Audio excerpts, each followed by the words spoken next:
Hello, guys. Welcome. It's Cabin. See, this is how shit goes wrong from the very, very start, guys. Cabin Fever Podcast. How's everybody doing out there?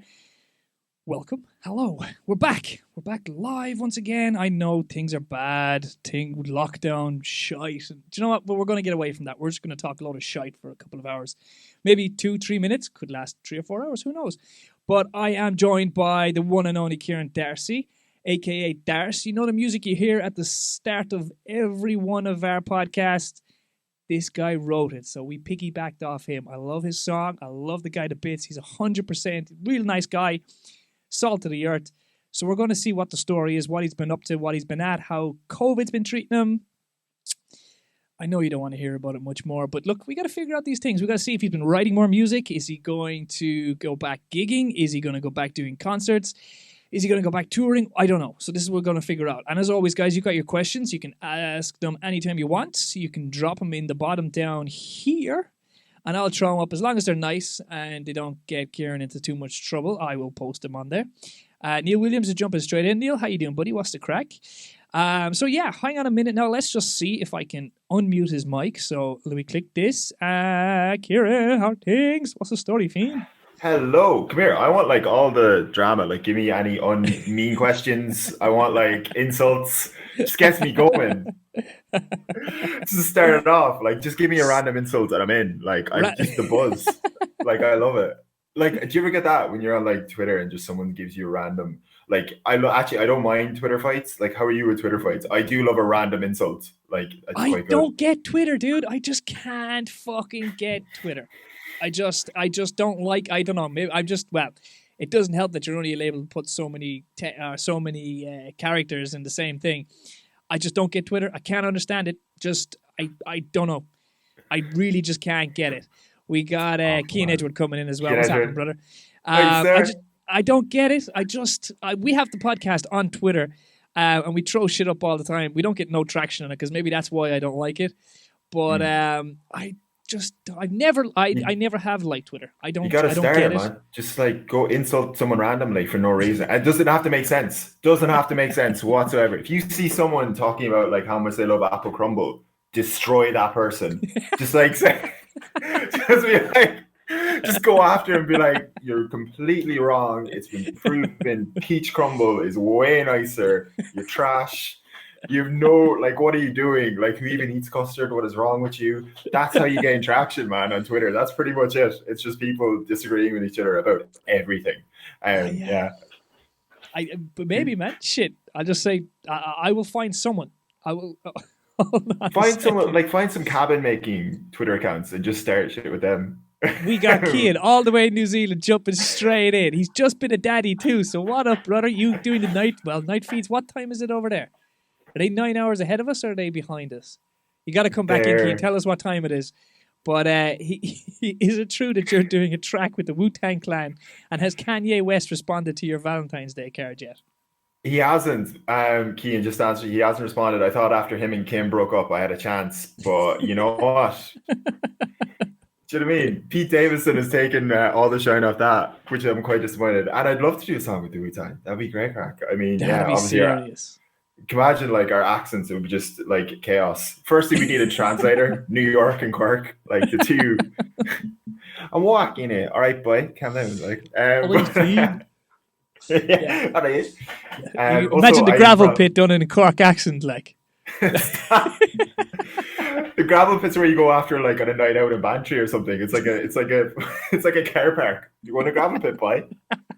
That's what we call it. Yeah, that's pretty. Imagine trying to explain the gravel pit in a Cork accent to someone from New York. They'd be like, "What? What do you do? I don't even get it." You Irish are so crazy. Yeah. Also, shout out to Cian as well and being a new daddy. We got a question. We got Edward coming in. He says, "When's the new track dropping?" Precious. This is what. See, Cian, you're already jumping 15, 20 minutes into the interview already. You know what I mean? We're going to end this very quickly if we get all these questions straight off the bat. This man is here for one reason, right? Straight onto it. I do actually have tunes ready. So there is a new tune. You got new tunes ready? I do. I have loads, man. And actually, we're talking about even like the last year, which has been it's been mad like for all musicians, and I think it's gone even to like starting at like a lot of like it's either kind of gone two ways. Like people have either released a load of music or they've kind of just lost their inspiration. Like they've just gotten writer's block because they're not like chatting anyone. And basically for me it was like like I'd have like 2 months where I'd like sit down and I just wouldn't be able to like write, because like especially during the lockdown, because you're like, what am I gonna write about? Like, do you know, like, you know, I was like, I haven't seen anyone for like weeks, and I think that's the thing about human engagement, man, and why kind of like platforms like this podcast are so great and so popular, is because it does give you that kind of human engagement aspect. Like, but yeah, no, there's a tune. I have a single ready. It's being mixed. I have 2 singles ready. One pop and one really hip hop. Edge, you'd like it. You'd like it, man. You would. It's old school hip hop, like old school. Yeah, it's produced by another West Cork lad called his name's Fiachna, and he's amazing. Like he's such a crazy talented dude. Like and he produced it, and it's old school hip hop, very 90s hip hop, and it's completely like in terms of it took me so long to get the vocals right, because I go through 3 or 4 different voices in the track and 3 or different pitches. Yeah. It's insane. It's pretty. Yeah, I'm very proud of it anyway, and I can't wait to get it out there. It's the thing is like it's just trying to make. And I think whenever you're trying to like, you know, when you take a break from releasing music or whatever, you're just doing features, it's like to get the right alignment behind the scenes. So it's like trying to get the right PR, trying to like, you know, the right artwork, and trying to get the right mix as well. But Edge, you're coming rapping with me on a tune as well. So there's no hope there now. We're bringing in the family. Exactly, man. Well, also like, geez, the other tune I did is actually a pop song. So I'm singing on that. So that's going to be mad. Pop song? That's a fucking change, isn't it? Yeah, I've always been like, I've collaborated on a lot of pop artists, and actually the first gig I played back, I have to give him a shout out. Jack Roy, he basically, him, Elkin, and kind of like a few different other artists sold out the Workman's in Dublin, and they just got me along to kind of perform with them, and that was, man, that being back was a crazy buzz, like just being on stage, and just like so weird as well though, because you're just like I don't know what we're doing. Is this like, you know, how many gigs can we do in a row, like without a save? And it was, do you know what I mean? I like, it was also the thing where they're like, you know, kind of like the sitting thing. It was a bit like being a mass when you're waiting to go, like, so weird, like, because like, do you know what I mean? You're looking at someone, you're like, are you standing? And like, yeah, are you enjoying it? Are you not? Are you just tapping like, your foot, or what is the story like? Yeah, well, also there's like a row of chairs in front of you, and so like, I mean, like, we were sitting because there was like a slow like few songs to start, like, and then there was kind of like more dancing, like, and we were like, me and my friend were like looking at, are we getting up? Like, you're like, it's the same way in mass where you're waiting, like, are we kneeling? What are we doing? Are we, you know what I mean? Like, I'm not like by myself here. But yeah, no, it was a mad buzz, man. And even just being on stage was just like bizarre. Like, yeah, absolutely. It's going to be different though, man. Like, I don't think we're ever going to be like crowds. I don't think we're ever going to be crowd surfing again. Like I was saying it there. Who was I talking to? I forget who I was saying to, but like, you know, it's definitely going to change, because like even like you do weddings or you do anything like that, like you're not really going to have people roaring at your face anymore. You know, like there's going to be that. Yeah. Like I remember doing nightclubs and weddings where your face would be just like sticky, just from the height of drink and people spitting in your face. Like shit, I'm going to be putting a notepad out now. People can text me their requests, I think, from now on. Stop, man. Because like you're not going to be able to like have that interaction anymore. I don't know. Like, shit, we're getting closed down all the time now at this stage. So even the wedding scene there, we normally come on after 12 o'clock, 12 to 2. And like weddings are just getting cancelled left, right, and centre now between now and Christmas. Like, you know, and this is our busy season. Yeah, so, which is great, man. I don't know what's going to happen, to be fair. I have no idea. Exactly. I think what they should do anyway, like in your case, they should have done this years ago, but they should have put DJs in Perspex boxes, because that's what I thought. Like, to me, like, you see, like, that's literally like, you can't get at the DJ. No, it's not like, or like you have like an option where like, I don't know, it's like the driver or something, you can just like switch it and a glass just like, or like a curtain comes down or some shit. Like, I always thought that'd be dope as fuck, but I don't think they're going to be doing that. Sometimes we barely even get a table. Do you know what I mean? Some venues you're turning up and they go, here's the plug. And you go, yeah, but where's the lights and stuff? You go, oh, you're supposed to bring them yourself. And you're kind of going, oh, God, it's going to be one of them. It's going to be one of them nights.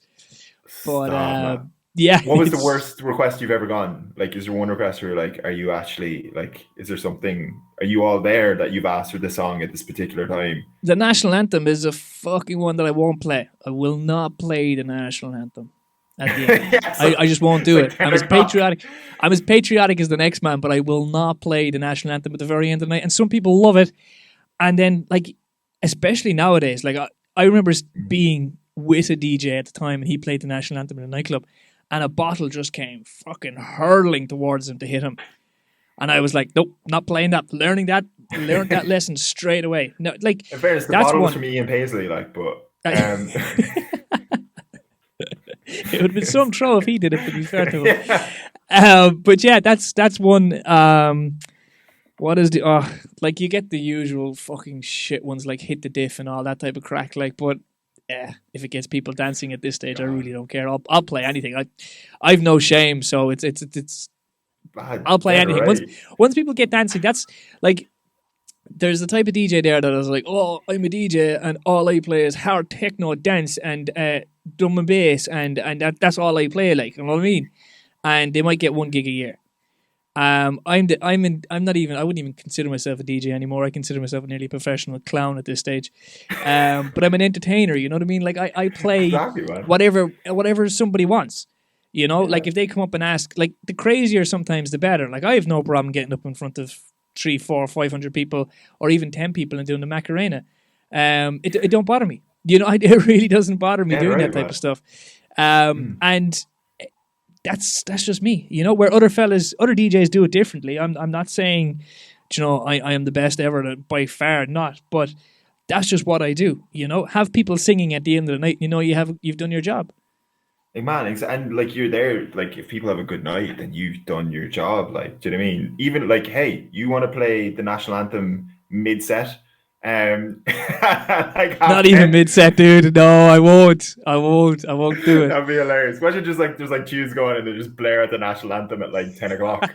Do you imagine? Like, a rendezvous right after yeah. right after Gravel Pit. Why not? Why not just fuck Gravel Pit in there and then throw on a rendezvous?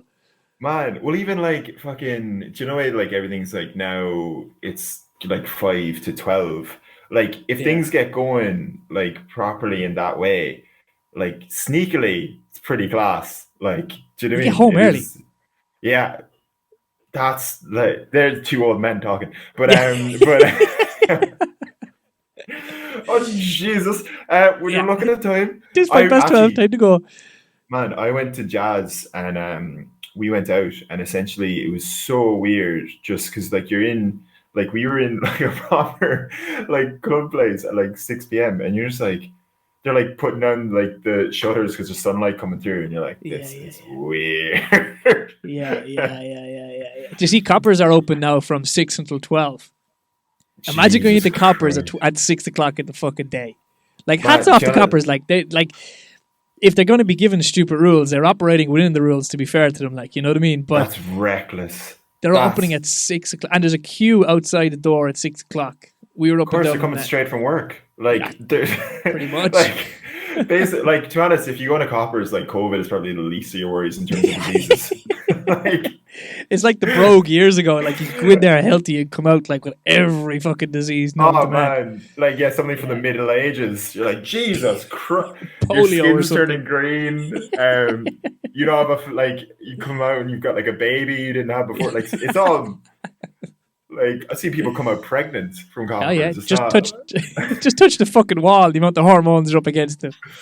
Yeah, the strangest thing I've ever seen was actually, there's just two people in scarves just like kissing each other, and I was just so confused. Like, they just had scarves on, and I was like, is this a thing? Like, I didn't. 50 Shades of grey type,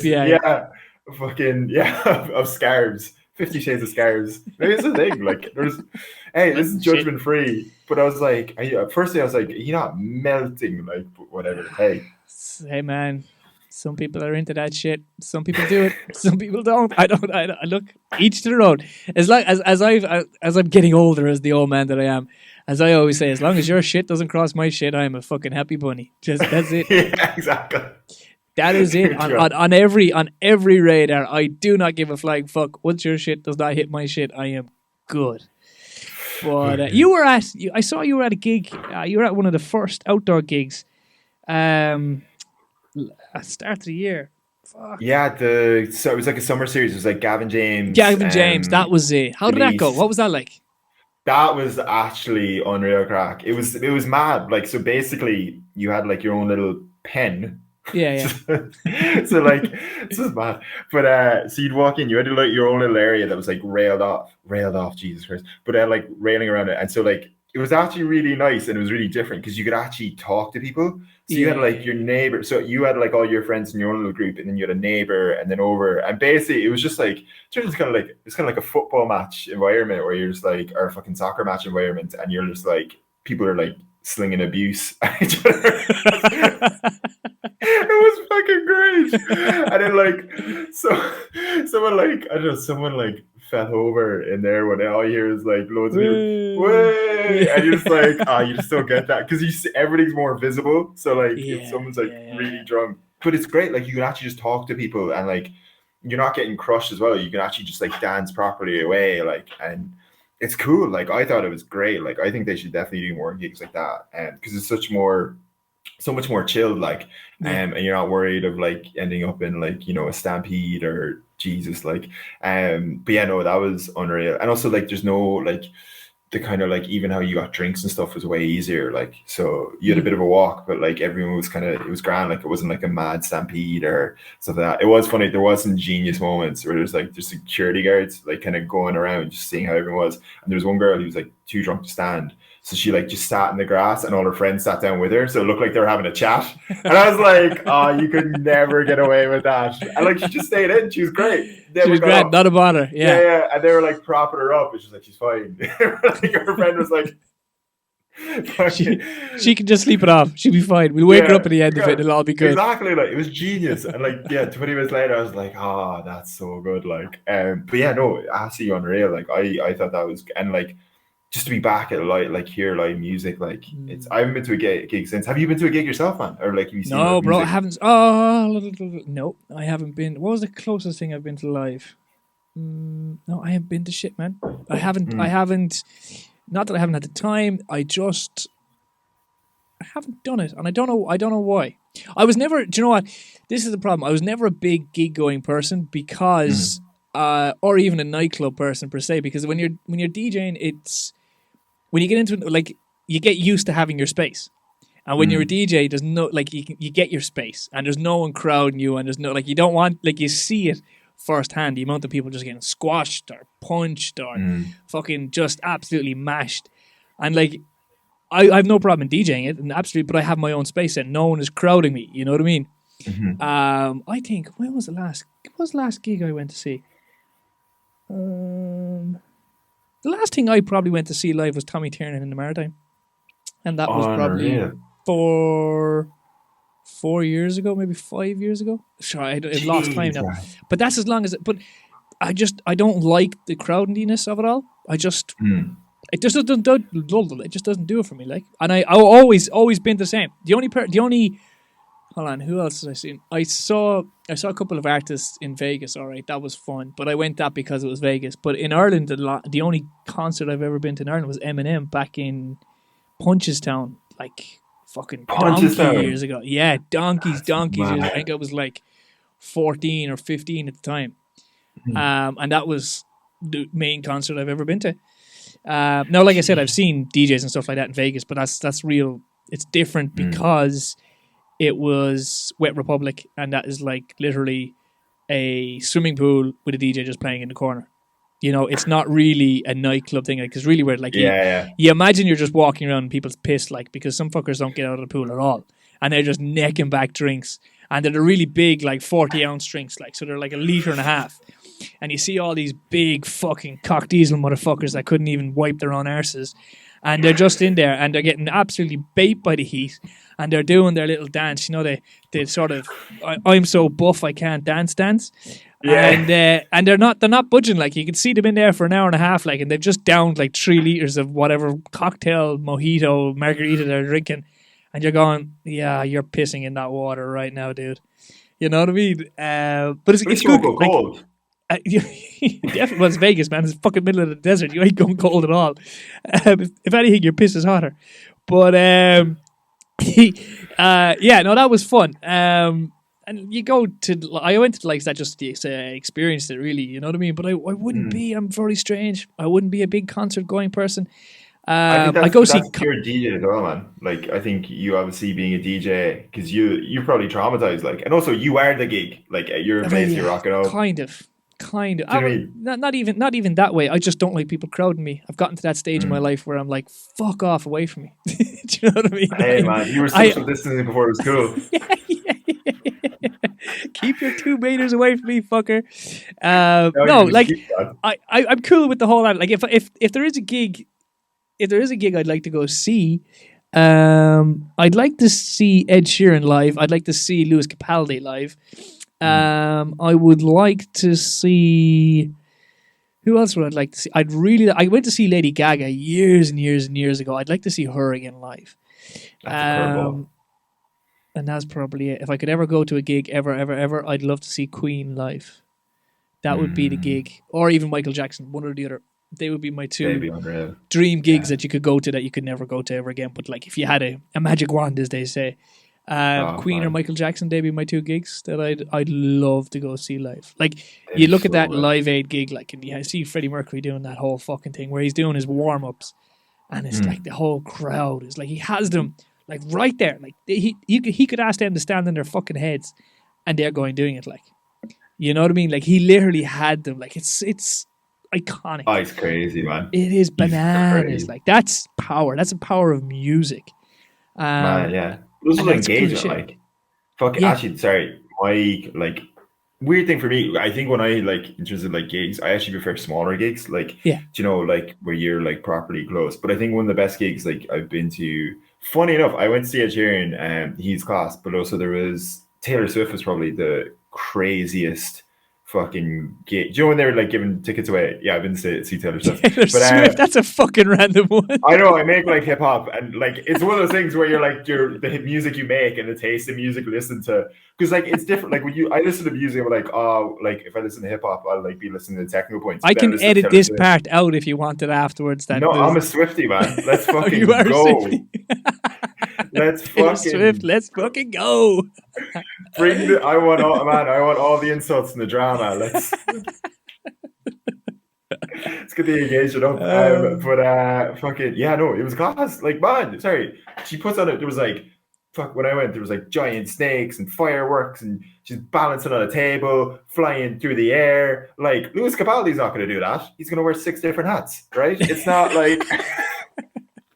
I'm talking about like, I want like spectacle. Like, it was like Crowbar, and you all had like light up, like you got like light up bands, you put them in the air, and it's great, man. Like, it was mad. And then also like, I don't know, there's all like symbolism behind it, and she's like talking shit. It was great, man. Honestly, it was fucking like one to put in the list, I suppose.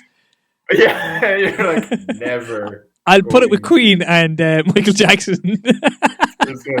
Man, like, she wrote a 10-minute song about her ex. Like, anyone who could do that deserves like their like plaudits.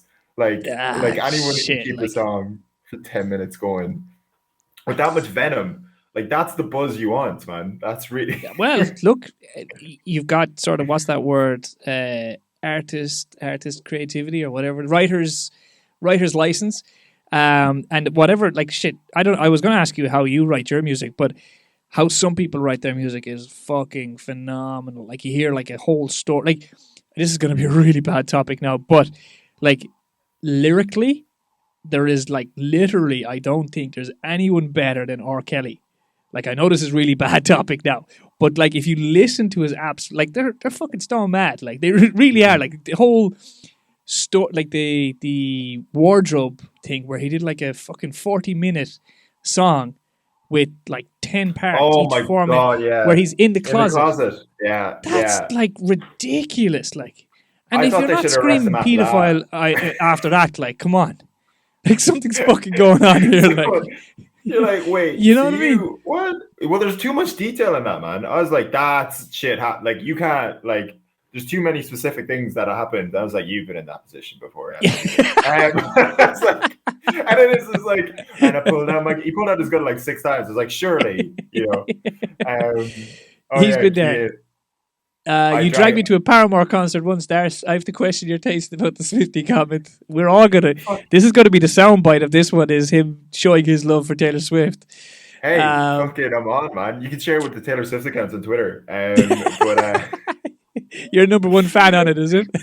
I'm an ally. Yeah, I run the Irish one. But no one will know. Nobody will know. Man, Paramore. I don't know if you know Paramore, but they're like. I do know Paramore. Yeah, sweet, man. They were very much my buzz as well, which is again, like, it just, because you, like, when you're listening to hip hop and you make hip hop, it's got like, you just like listen with a different ear, but then like you kind of like, when you're listening to like pop music, you're like, this is great. I don't have to like listen to fucking, you know, any technical like thing about it. Obviously you do to some extent, but like, you're not like, like, is he hit the snare, or what's the BPM, or like, what are they using 808s? Do you analyze music like that now? Does writing and producing music ruin music for you?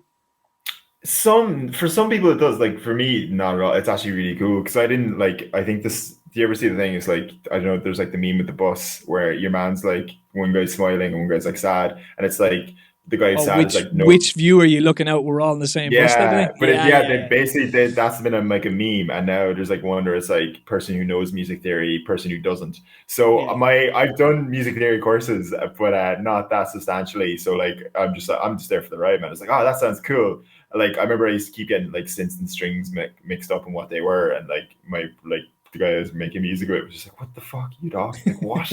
And I was like, that's not a synth. And he's like, no, like, what? And he used to get really mad, and he's like, there's names for like all these patterns and stuff, and I'm like, like, I was just like, just pressing some buttons. And he was like, you can't do that. He was like, there's no structure. I'm like, well, maybe you don't have a structure, right? But what is structure? Like, that's what is structure? Because like, you can't, structure to me or you might be structure. Like, that's the thing about music. Like, it's creativity at the highest. Like, and that's the thing. And it's sort of, it's expression. You know what I mean? Like, you know, you see that art, and you see some people with a fucking white background and a black square, and they're going, oh yeah, that's worth like $60 billion. And you can see this is what happened when his mother and his father broke up when they were 2 years of age, and this is this square in tree, like, bollocks. But everything tells a story, though. You know what I mean? And like, that's the one thing about music. What might make sense to you ain't gonna make sense to someone else, and like vice versa. There's no foolproof plan on what makes a number one hit. Now, I suppose you can go, oh yeah, you need these chords and that chord and all that, but like, still, you know, you look at Bohemian Rhapsody, it's nearly 6 minutes of a song, when everybody was only writing 2.5, 3 minutes of a song. That's the thing, man. It's also projection as well, man. Like, especially with any of these things, it's like, you know, if it works. And also, like, there's some case, like, if you play a song long enough, and if it's not like a bad song, people are eventually like, oh, it's not bad. Like Pitbull, like, everyone forgets how monumental. That's one from my list. Pitbull. Yeah, at his prime, unstoppable. This guy was like releasing hit after hit, and like all he was going was like Dale, and that was it. The song was done. Mr. Worldwide. Like, what is it? It was like, mention Kodak cameras, say Dale, say something in Spanish, say something about like Miami, cocaine, girls, and hotels. That is done. Fucking number one hit, 10 weeks out the gap. Like, I'm so jealous. I'd love to know just like when he went to the studio. Like, I was actually watching like a motivational video of Pitbull of like just him talking. It's fucking great. The dude is like legit sensible as fuck. Like, you'd never think what he wrote, and now like there's a really good thing there where he says hustle so much that if you Google Pitbull, his name comes up before the actual breed of the dog. Like, that's cool as shit. Like, you know what I mean? That is cool as shit. Like, you know, it's also not that practical. Like, you were looking to buy a Pitbull. It's like, God damn it! Like, damn this man! Like, I just want to buy a dog. Yeah, a Miami rapper. Yeah, he was like, "Fuck, this is part of the dog's breed." Yeah, no, it's he's crazy, man. I'd like to see him. He was actually, do you know what? I fucked up because he was touring with Britney Spears in Ireland about 2 or 3 years ago, and herself got tickets to Britney, and I was like, oh, "Fuck, I'm not going to see Britney Spears." And I was raging then when Pitbull came up as a supporting act to it. And I was like, "Fuck, I would have gone to see Pitbull because that'd have been cool." You know what I mean? That'd have been awesome. Cool. That man has hits. Like all of his hits. Like you think about it, it's got like the guy raps in English, raps in Spanish, raps in fucking anything, and he has it all put together. Like it's cool. Man, it is I'd love pretty to see cool what he does. Pitch of how like they got him to like a record label. They're like, all right, this guy is the palest person you've ever seen. He's gonna wear a suit. He's gonna kind of speak in Spanish. He's gonna say "dale" a lot, and it's not really gonna make any sense. Zero. But this man is a star. Like I don't like A&R's just been like, what? Like I don't like how he has to wear leather gloves all the time as well.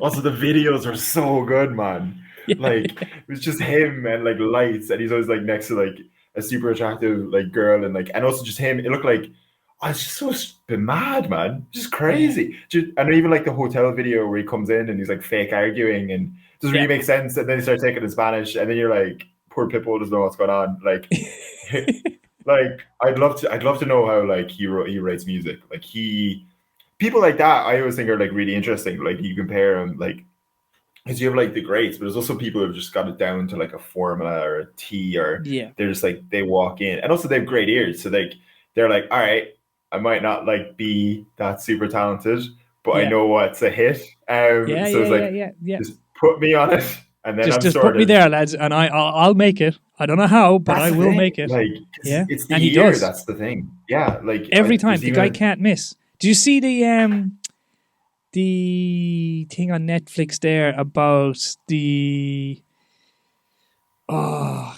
cocaine Cowboys? No, you haven't seen the Cocaine Cowboys? Oh man, you should watch the Cocaine Cowboys and just listen to the soundtrack. He does it, and he is like literally cocaine, fast cars, fast women, you know, do or die. Like he's not even rapping. He's just literally like putting words together, and that is it. He's just putting words together. It is so, it's catchy. Like you could actually dance to it. You know what I mean? It makes no fucking sense. Cocaine Cowboys. That was it. You got to watch that. Watch it, dude. Like, man, yeah, no, I will. I'd love to what he said, like how the producer was like, cocaine, fast cars. And then you were like, you want to add anything else in? It's like, I'm done. Like, cut me the check, Netflix. I'm out of here.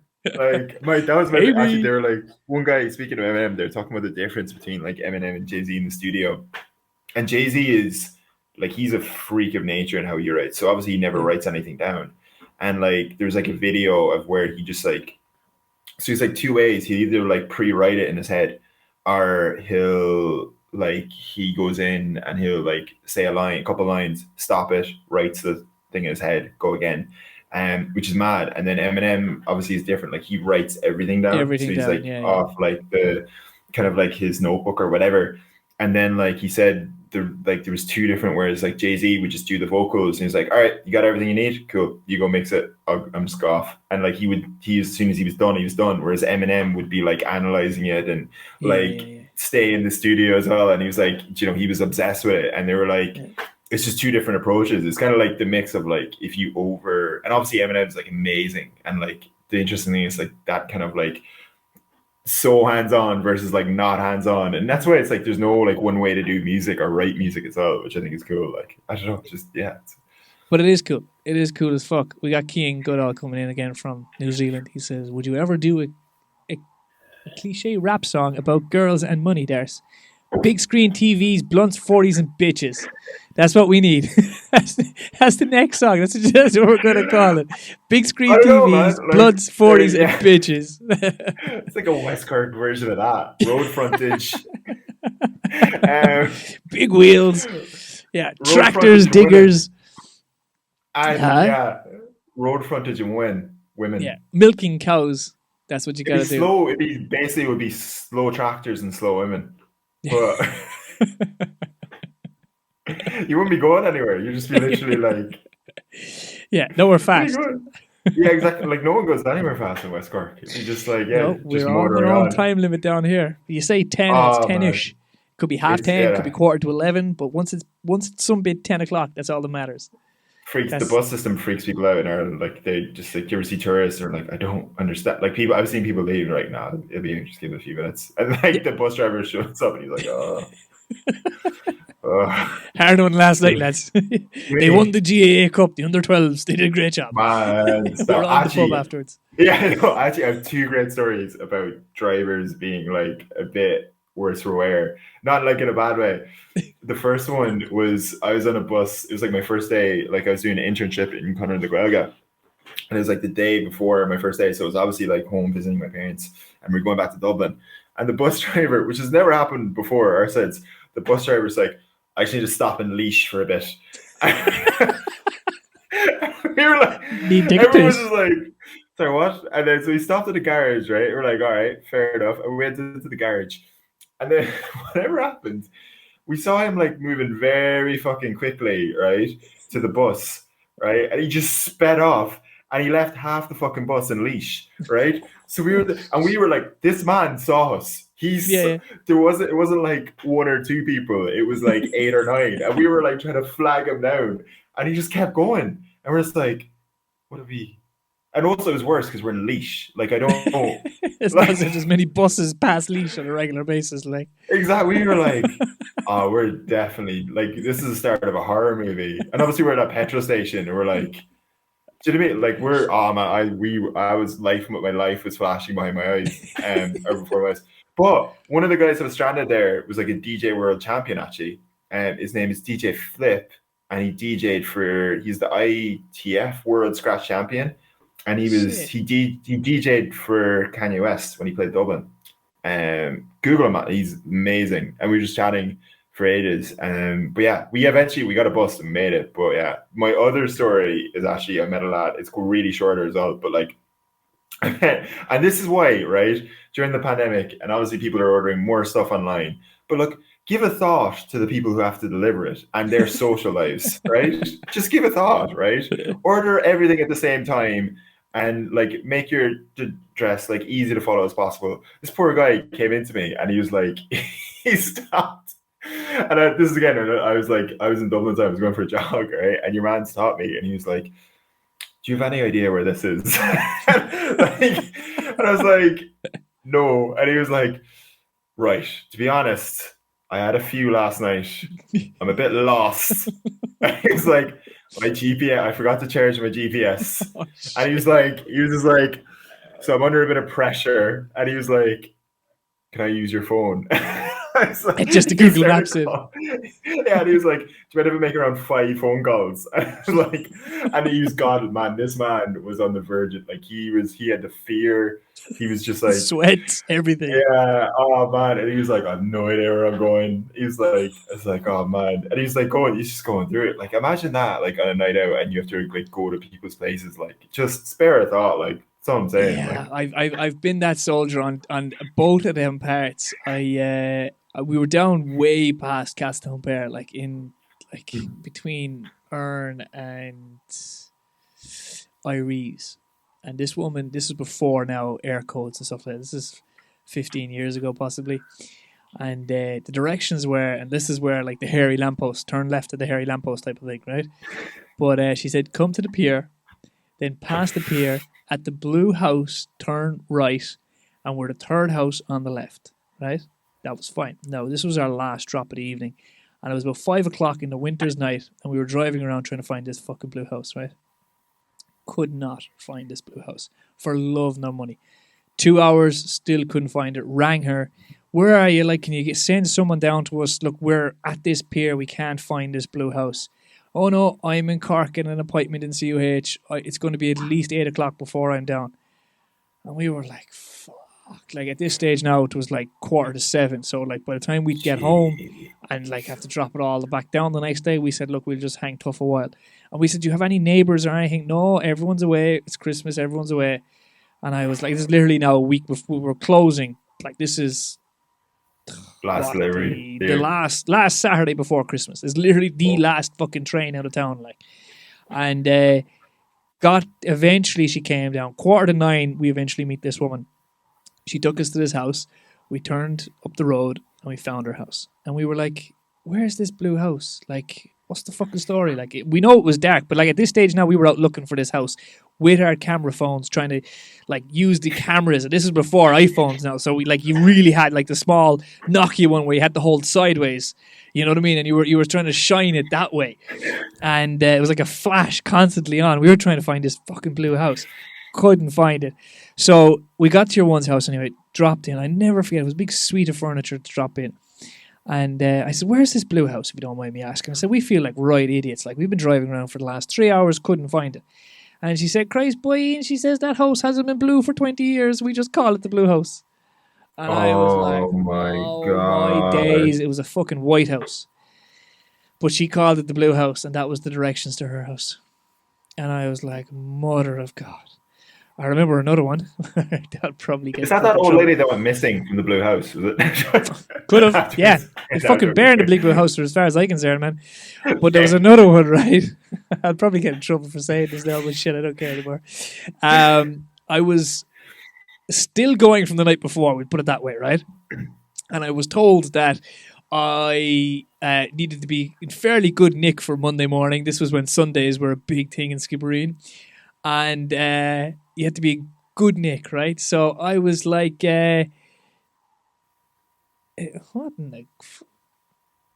They found you, man. You shouldn't have talked. Someone else is after, Hillbilly is after coming in saying, we leave our packages on the doorstep, no contact number or notification.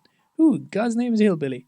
Coming in on YouTube. Hi, Hillbilly. Oh, Jesus. Sorry, I thought you were calling them a hillbilly. No. It's legit. Like, so, someone commenting, just coming in. Patrick's left here on the doorstep with no contact number or notification. Thanks, Hillbilly, for jumping in. But wait to hear this story.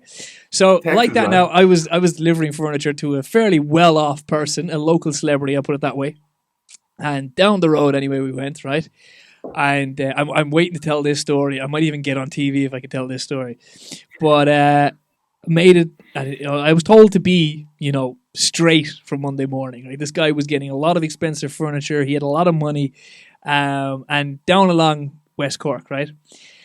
So of course, Terence had 50 drinks the night before, and sort of literally still in the clothes he went out in on the Sunday night and went to work, right? Got to the house, right? Did not make the delivery. Didn't make it, man. I had to get out. I had to leave his garden. Puked all over the fucking place. The poor fella had to help the driver off with his stuff himself. And there was me like green. Like I was fucking green. Just puking over his ditch like. And he laughed it off anyway. But yeah. Who knows? I may get to tell that story somewhere, and maybe the guy might even be on the red chair somewhere. But you know what I mean? But yeah, I was mortified. But sure, I was still pissed. Like I was mortified the day after that. I still kind of am. But yeah, it's a story. I was laggard, like still. And I went back to the shop and I said, right, I'm going to set myself up. And one of the other lads turned around and he says, you probably want to go home and get changed. And I was like, why? I said, my clothes are clean. Like I didn't puke on myself or anything like that. He says, no, you got to look around. There was curry sauce all down the back of me. And I'd worked half a day with yellow curry sauce all down the back of me. And yeah, I says, probably go home for a shower, I'd say. Come back. Oh.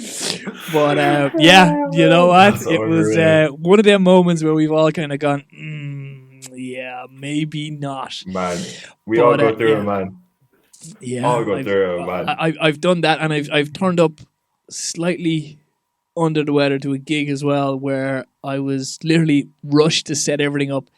10 minutes past starting time, I was like, shit, I can't get anything to work. My laptop was working, but I had no power coming into my mixer. I had nothing. I was like, nothing is going on. And hadn't a clue. I was like, fuck, like 10 minutes on, and people are starting looking. I said, no, just give us 2 seconds here. I'm just trying to figure it out. Now, I was still a bit tipsy, so I was starting to sweat now, and the fear was coming in. I was going, fuck. So I got one of the bartenders. I said, come here, man. I said, I'm having a fucking nightmare here. Will you please help us out? And he says, yeah, what's wrong, man? I says, I don't know whether they've tripped the switch or what's going on here, but I have no power, and I need power, like.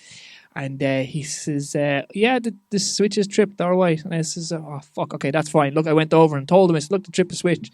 And we went back together in a couple of minutes. And they were like, oh, yeah, that's no hassle. So I went back to your man. I says, come here, how do you sort out this trip switch? He says, you see the switch on the wall?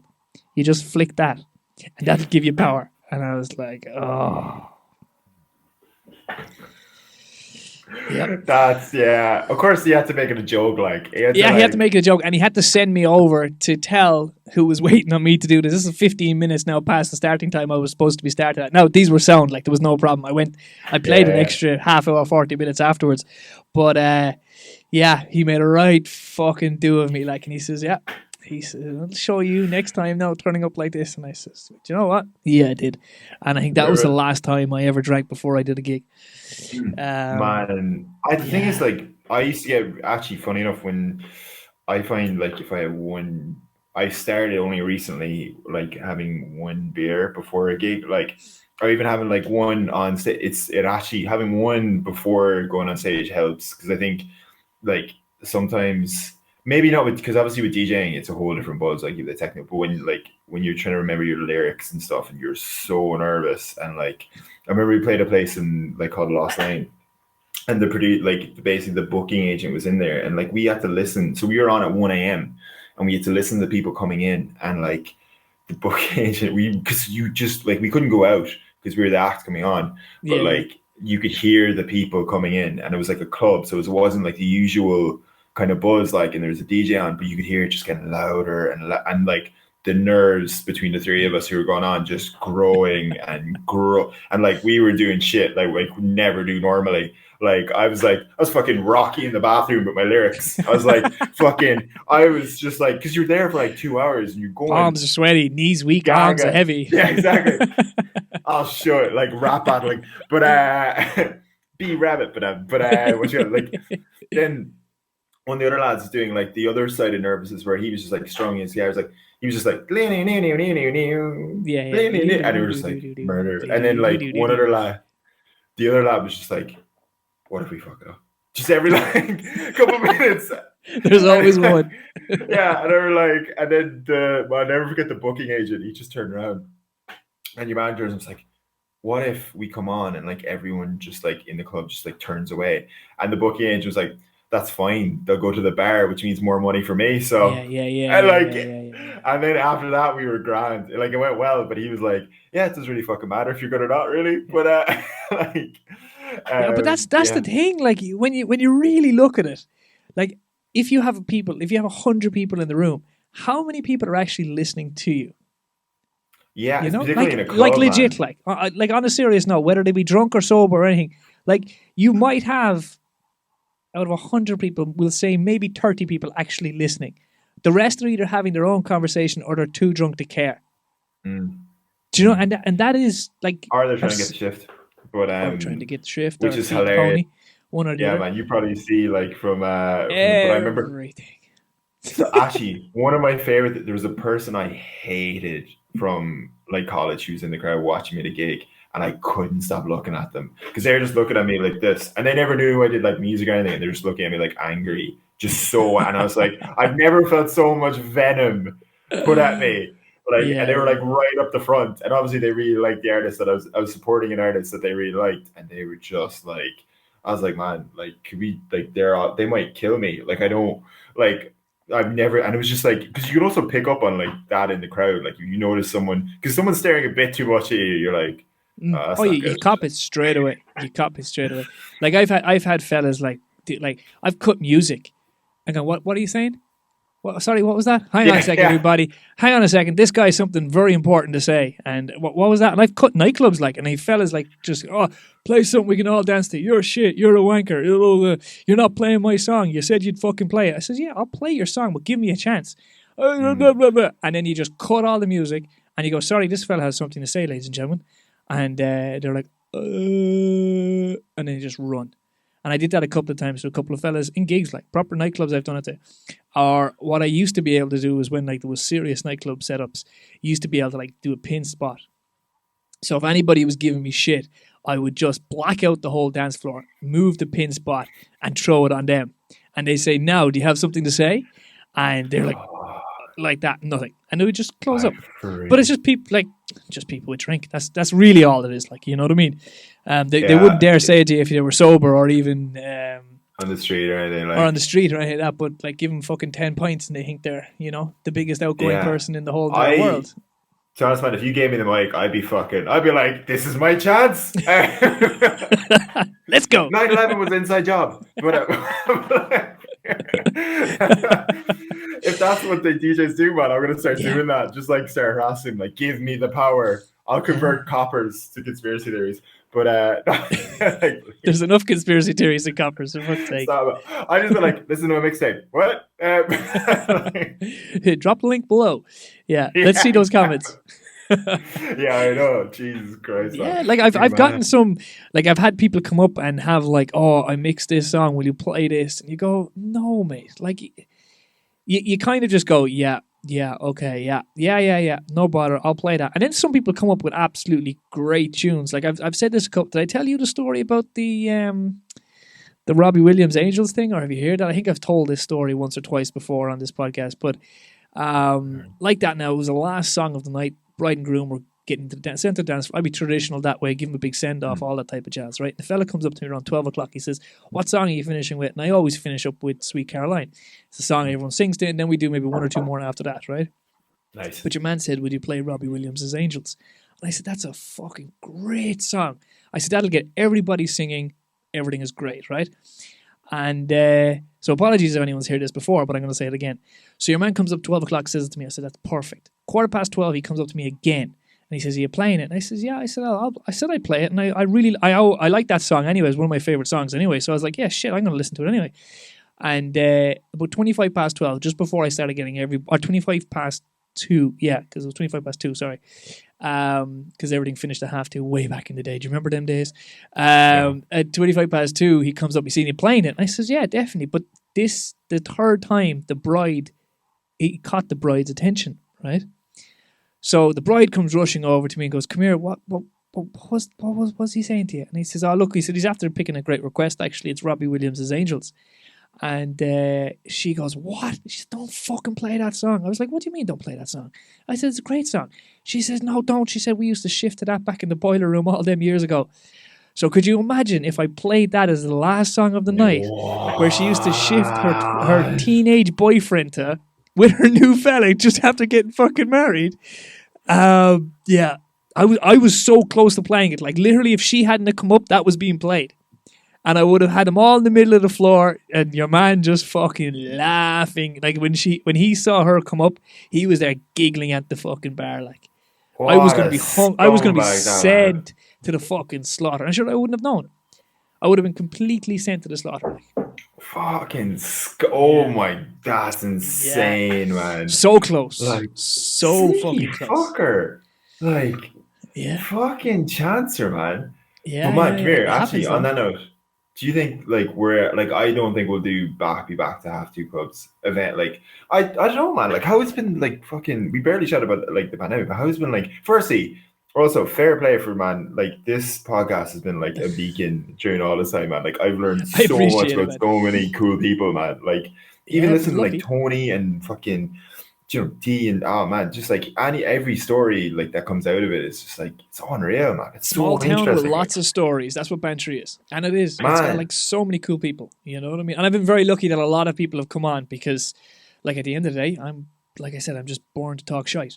So that's all I've been doing. And if I can entertain people along the way, then fuck it, why not? But look, it's taken a mind of its own. So I'm very blessed with it. And look, you just keep plugging away, and eventually, like you said, if the song isn't that great, but I keep hearing it on the radio, it's bound to it's bound to get through sooner or later. Do I think things will go back to 2:00? I think and I think they'll go back longer. I think the European times will come to 4:00. I think that'll happen, but it won't happen in the next 2 or 3 years. It'll happen in about 10 years' time, where we will be at 4:00 nightclubs finished, 12:00 pubs finish, or even 1:00. Like, I've lived in France. Like, Irish people were sprinters. We're not marathon runners here. We've got one good sprint in us. Years of having that 12:30 deadline on us, and if the nightclub is on, could you imagine if they opened it till 4:30 or 5? We'd be dead. We wouldn't make it. Like, see, the argument behind all of that is it would stop all of that, though, because you don't have a rush on you. Like, last call at a pub is bonkers. People buying 7, 8, 9 pints. They ain't never going to drink them. They're not even going to be given time to drink them. Or it's like, there's 3 of you. Yeah, I'll have 15 Jaeger bombs there, please. And like, that was the one thing about having the pub. Like, the amount of drink you would throw away. Yeah. If you could ever find a use for gone off alcohol, shit, I'd be a millionaire. Like. But Elon Musk. But like, even actually on that point, when we went out for jazz, we were there. Like, we were in a nightclub at 6:30 to like 2:30 or 3. Which is really fucking weird, firstly, because everyone, and obviously, like, we all had to go for tests. Like, I had to continually go for tests after, and you're just like, oh. But also, like, numerous tests, not just COVID tests, but like, they're normal tests after jazz weekend. Yeah, pretty much. You're just like, disinfect all of me. Just bleach me down from head to toe. Yeah, just like wipe my memory. I've seen things I will never forget. But like, I was like, man, there wasn't even any jazz, which is quite disappointing. Yeah, there was a few places that I saw. Sober Lane did a small bit of jazz. I saw Reardon's had, what's that band called? They're a big, huge, massive band. There's like 3 ladies front singing. Oh, Wervin Lingo. No. ABBA. No, what are they? There's like 3 ladies singing up front. They have like sax and trumpets, and they're a massive, like a fucking 10-piece band. Oh, what are they called? Oh, brass ensemble. I know. No. Yeah. They have the whole lot. What the fuck are they called? We'll call them jazz band for now. Yeah, we're going to have to call them jazz band for now. But what are they fucking called? Like the brass ensemble. But man, when you rack your... Scott, just happens, man. I'm so bad. There's nothing like. I need a Jamie. I need to pay a Jamie. I need to have like someone to be looking up this shit for me. Like, man, sorry. And I know we were talking on the Jamie thing, right? And obviously me, like, obviously my job being a data analyst or whatever, right? Fucking one thing drives me insane because I write like reports and studies. One thing drives me crazy where he just goes, "Yeah, some study says that if you give bears cocaine, they can do maths." I'm like, sorry, there's no context of firstly, how many fucking bears took the cocaine, right? How many of them can do maths, right? What's like this, like, I'm just looking at the variables, like, because I'm doing research, like all the data sets, and I'm looking at them like, surely, and then you'd be like, yeah, well, here's a picture of a bear doing maths on cocaine. He finds the most randomest shit though, like, to be fair to him, he finds it the most randomest shit, like. Man, but even when someone just goes like on Twitter or social media, like, yeah, well, there was a study done and there's no fucking content. Like, did you interview like 5 people? Is it based on like, because like a lot of the work I do is like basically social listening. So it's like evaluating, taking like all the mentions, right? Basically, it's like a dictionary where social media, and you kind of like look through social media and you kind of like, if I'm looking for a keyword, like or a key term on social media, like bears doing cocaine, but it's a terrible example. We'll just say bears, right? Maybe not bears doing cocaine, and like, bears shitting in the woods. Bears shitting in the woods. While doing cocaine, but like basically, like you kind of have all these, like, you need to make exclusions to the data, and it's all about like the context and stuff. So like you just see like they just say some random study. And like, there's like, I just remember losing my shit. Like I find it like, because even particularly the Joe Rogan podcast, because he jumps off some cliffs. Like, he's amazing what he does. But you're like, you have no that's what like they need more, like, you know, when he gets on like scientific people, like it's hilarious or whatever, and you're just like, it's amazing, man. Because But that's the since thing, like, since he's gone to Spotify, he is checking shit out an awful lot more.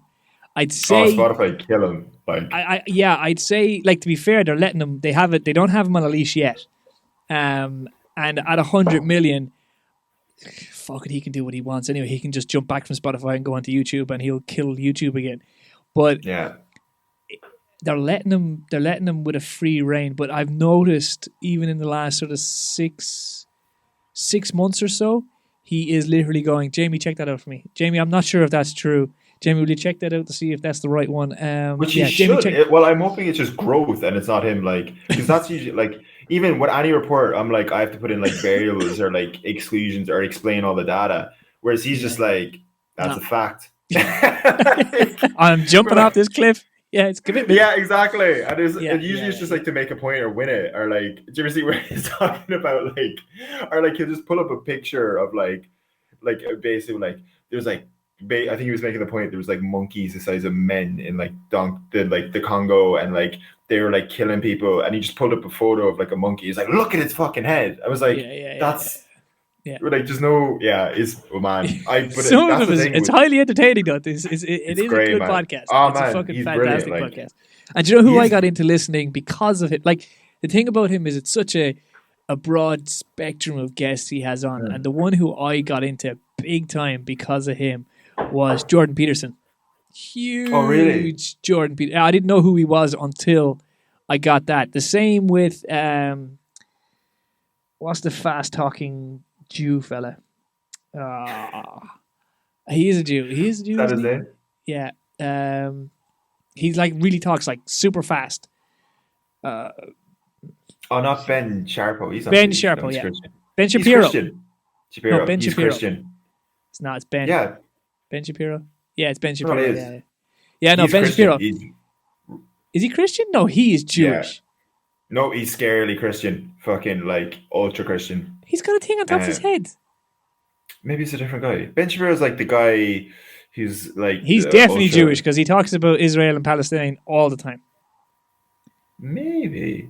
I'm trying to think. I think I'm right. Someone has to jump in on this on the comment. Do you know what I'm going to do? I'm actually going to Jamie the shit out of this now and find out. Hang on a minute. Let's just Google Ben Shapiro and see what comes up. See, this is the one... Oh, here we go. This is the one time where I wish Google was actually listening to my conversation. I'm actually going to make... Thank God for Wikipedia, huh? Well, actually, man, on that, like, speaking of kind of like work, there's actually an amazing thing that we do at the company I work for, Ogilvy, where we have like a behavior science thing. Like like one of our main kind of sectors that we work in is behavior science, and one of the kind of things we have a thing called Nudge Talk, that we host every year around behavior science. And like one of the guys, when you talk about Google listening to it, but one of the guys who's doing it, he was one of our kind of lecturers was the guy from Cambridge Analytica. So yeah, well, like it's actually really simple. Like so simple. Like that technology is actually really, really simple. It's just making estimations on people's behavior. So, like for instance, and it was really like they were kind of like the guy who was talking about it, Patrick, was just talking about like basically the data, and like it's similar like the insights that we pull from data as well. It's you're noticing patterns in people's behavior on social media. So, for instance, if you have app purchases, like hypothetically, if you're downloading like, you know, The Guardian, Tinder, Times, yoga, but you can take kind of like ideas and make assumptions on people's behaviors, and then that's how Cambridge Analytica worked. It's not like anything. People act like it was like these insane Russian bots, but it's exactly. But it's just really like making sure that you kind of like you have the ability to conduct this data, like, or use this technology in the right way. And it's just kind of like using observations about people's behavior to give them the right ads and tailor their ads. Like that's really how it works. That's scary though, dude, to be like, I don't really give a fuck who's listening to my conversations. I don't care. Like, you ain't gonna get shit on me. And if anybody wants to get into my camera, you'll see me taking a shit most of the time working on the phone. That's I do most of my emails on the bug. But like I don't care. Like, I'm not one of these, protect your information and all this. Like, I ain't doing stupid shit. Like, I'm not ordering stuff from China. I'm not clicking links. You know what I mean? Now, I don't buy that much on the internet anyway, to be fair. I buy most of my things in person. But I don't really care. But the other side of it is it's scary too, because I am the minority. The majority of people put their whole entire fucking lives out there. Like, everything. You know, well, like they put everything. There's like a flip side of that. So you can kind of, it really depends on kind of like what information, like the ones, obviously me working in kind of social data and those aspects, like the ones I'm probably, Facebook worries me. Facebook is the one that worries me out of all of them. The rest don't really work. Like, you know, in terms of like Facebook just has, you have to remember like Facebook has kind of built this database, and I'm viewing their data from an external point of view, but Facebook is like built this and kind of like this lifetime worth of data, but also some of it's like bullshit. Like, do you mean like everyone's like, oh well, they're obviously like, you know, on like fucking checking out our behavior, but also like you see the amount of dumb shit that happens even in my data stuff. I remember I had like this whole data thing, and I had to like throw the entire report away because of like people like Swifties, actually, because they just took over a hashtag, and I was like, I can't fucking use that hashtag. That like I can't take the insights because they're all talking about Taylor Swift, and I can't go around. It was like some like here we go with Swifty all over again. Man, no, basically it's like a climate change thing, and then obviously it was like Taylor Swift did something at the event, and they just took over the hashtag, and I was like,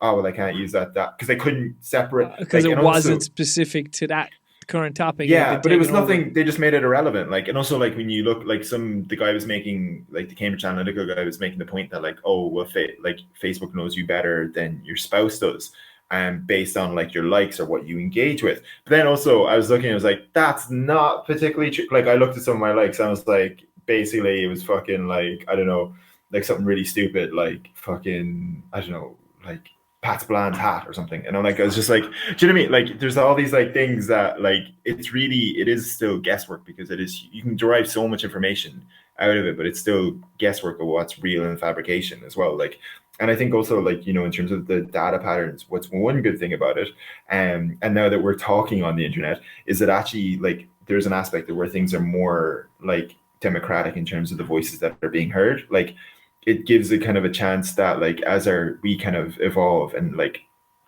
one of our things, you know, the way you're talking about like Twitter is like full of like everyone hates each other. So basically we've kind of like evolved to the point where we're kind of, Twitter and Facebook is like the first wave of social media, but now people are going to TikTok, where it's less about like talking shit to each other, it's more about learning dances.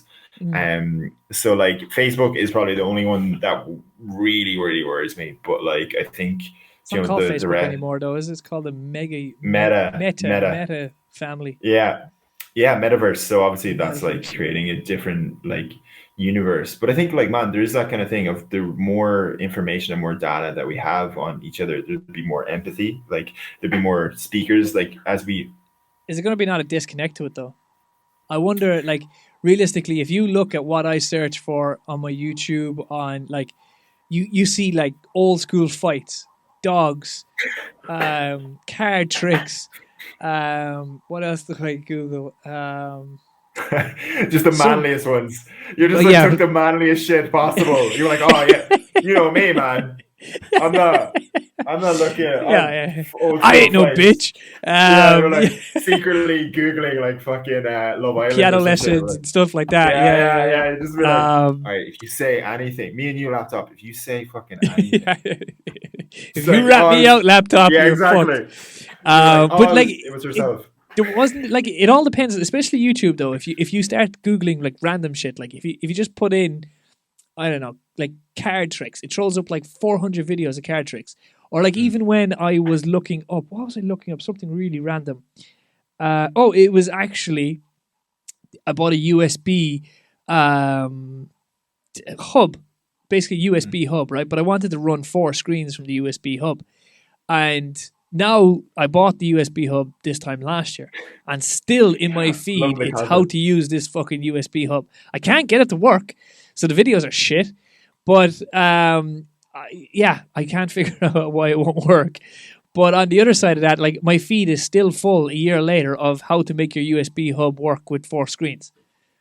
Well, You that's know, just like it's that. machine learning, man. But Yeah, also you yeah, can like there's options to mute it, and it like but also that's kind of like, if we're talking about like optimizing the internet, and obviously like look, there's a lot of bad things as well, but it also gives like, do you know what I mean? When you talk about like finding people through the Joe Rogan podcast or finding new thinkers yeah, and yeah, yeah, or yeah, even yeah. like that kind of aspect, it's like a flip kind of thing of people you relate to, and it's also that thing of like now it's more open. Like I was watching, there's like one of the biggest TikTokers in the world is from Kazakhstan, like and basically like it's opened up like this opportunity for people to have like voices across the world, but also there's like a lot of bad stuff. I mean, like I don't particularly, I'm not sure how I feel about certain companies, but I know like kind of how they kind of manipulate the data and stuff like that, but I think there's a lot of be like once we get it, like we will get it under control, because I think these companies have life cycles.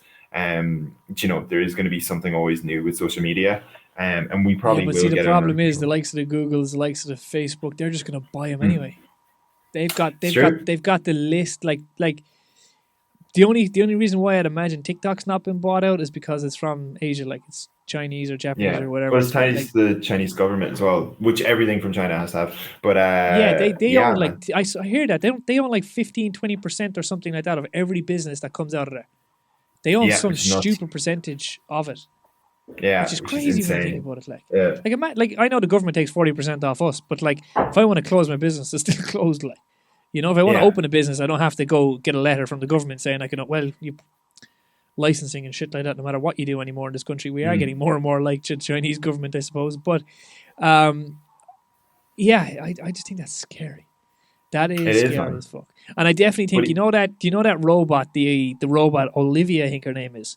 Have you yeah, seen? Yeah, I actually think Mark Zuckerberg is just the male version of that. She shows more expression on her emotion. face than he does. Like that dude is like stone faced, like Yeah. legit. Like Oh, he's my just favorite. Do you see the like that. TikTok where he's like other humans, or he goes like when humans, and he's like, I mean us humans. It's so I actually couldn't stop laughing. But yeah, no, like it's really interesting. Like Facebook, there's kind of like the thing is we don't like these kind of like it's just they've kind of cornered the market. Like, but even on that Android man, like fair play to her. But Yeah. like man, she's living her life. Do you know what I mean? But But yeah, sure, look at no. look at the amount of people that have gotten famous from it. Like, look, even your man with the hands. What's his name? Uh, Oh yeah, Calvi, Jesus yeah, Christ, my brain is not firing at all today. yeah, no, I know, But yeah, like, yeah, he's he's after class. getting like 30. I saw a post he put up there, 30 million views on his social now, and he only Yeah, just started it with nothing to do during COVID. but man, it's like also And he's like one a of the richest really TikTokers now in the world. I think he's the second richest TikToker in the world. man. But when we talk about that, like even where he came from, essentially he came from, if I believe him right, like a family of refugees, and he didn't have like Italian He had no citizenship. English. Yeah, he had no language. Like, he didn't Yeah, speak and English or like fuck all. yeah, and it's the amazing thing about it, and it just shows like we can like make things better across the world. Like it's that kind Yeah. of aspect as well. There's a lot of Like pluses to it. There really is an awful lot of pluses to it, to be fair. If it's yeah, done right. And this is the problem. Where do we draw the line? You know what I mean? mm. Like, when At we're Joe talking. Rogan and cocaine bears. I'm And not cocaine like I'm bears. Yeah, not. yeah, yeah, yeah. Definitely cocaine bears. And blunt 40s and bitches. That's the line. It's That's a it. big one. That's it. That was the Eminem Slim Shady album, wasn't it? Steve Bergenham was Eminem's manager. Do you ever remember that album? Yeah, Where he yeah, goes, that's a good one. Dre's rapping about big screen TVs, blunts, 40s, and bitches. You're rapping about homosexuals and Vicodin. I can't sell this fucking shit. What was it? Ring Me It's Back or something like that. That was a cool, like the shit that he was coming up with, like, was bonkers. Like, Eminem's crazy. His kid is now 23. Haley, yeah, that was scary. That Haley's makes me feel 23. really old. And Did you he's ever hear living the down story about what he sent Elton John on? what? Another big YouTube thing of mine is Graham Norton. I love that guy. He's amazing. West Cork He man. a West Cork man, yeah, red chair. But he Eminem, like, he was. Do you know when they came? He sort of got Elton John to play Stan when he was doing Mm. the Dido version of it, and he said, "Look, Eminem's not homosexual at all. Like, we keep Mm. making him out to be, or not homosexual, but to be, Homophobic. homophobic and anti-gay and all this." And he turned around and he bought Elton John for his wedding present 2 diamond-encrusted cock rings and sent from Shady. And they're up in his fireplace. It was on the Graham Norton show. Like, it's like 24 karat, like, fucking diamonds, like diamond-encrusted cock rings. And that was just John's amazing, man. He is. That guy's a lunatic. He is, yeah, he's amazing. Do you see the movie of him? Did you see the Rocket Man movie? I really want to see it. It's good. It's not as good as the Bohemian Rhapsody, but like again, it's like with these characters, you think that they're only just touching what they really are. Like like you couldn't put out what they were putting out, I would imagine, or what they were doing back in the day, because these guys, like what Queen were producing, what Freddie Mercury was probably doing to himself, what Elton John, like the guy's lucky to be alive, I'd say, from the amount of drugs and drink he put through his body. Yeah, man.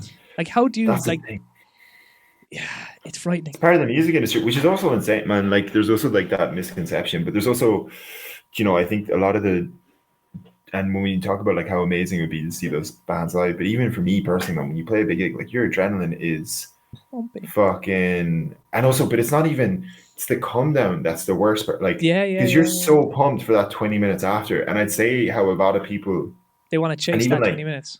Yeah, but it's even, man, like that, because you come off stage and you're like, holy fuck, when it goes well, and then like your drop is so quick in terms of your adrenaline. So that's why you like, I remember like the first gig I did, I rocked up to the bar, or like I did a big gig once, and I remember just rocking up to the bar, and I was like, give me a fucking quadruple, and because my heart was going, so I just like need to slow it down. But then like the come down goes, and you're like, oh man, that was it. And then you're like, you need like something to come up again. So I reckon that's how it kind of became so ingrained, man. And also, you're playing late at night, man. Like, you've got to stay awake. But they start partying after the gigs. Like, you need something to stay awake. Yeah, they're up and they're down. Like, you go back as far as Elvis. Like, shit, he was on uppers to keep him up and downers to keep him down, and no wonder the poor cunt had a fucking heart attack. Like, man, but it's also the thing. Like, when you play such a long gig as well. Like, 'cause I think, geez, man, like I think my longest gig was like maybe an hour, I think, but that was like a collection of different artists, so we all like play different parts. And like, if you're like, man, if you're someone like Ed Sheeran and it's you and a guitar and 80,000 people, like, man, but also that like Ed Sheeran, I feel like he never got like caught up too much with that stuff, I'm not sure, but like it's like you'd have to just be like so grounded to not be like, or just be so used to it. Like, I'd say like people around you, I'd say.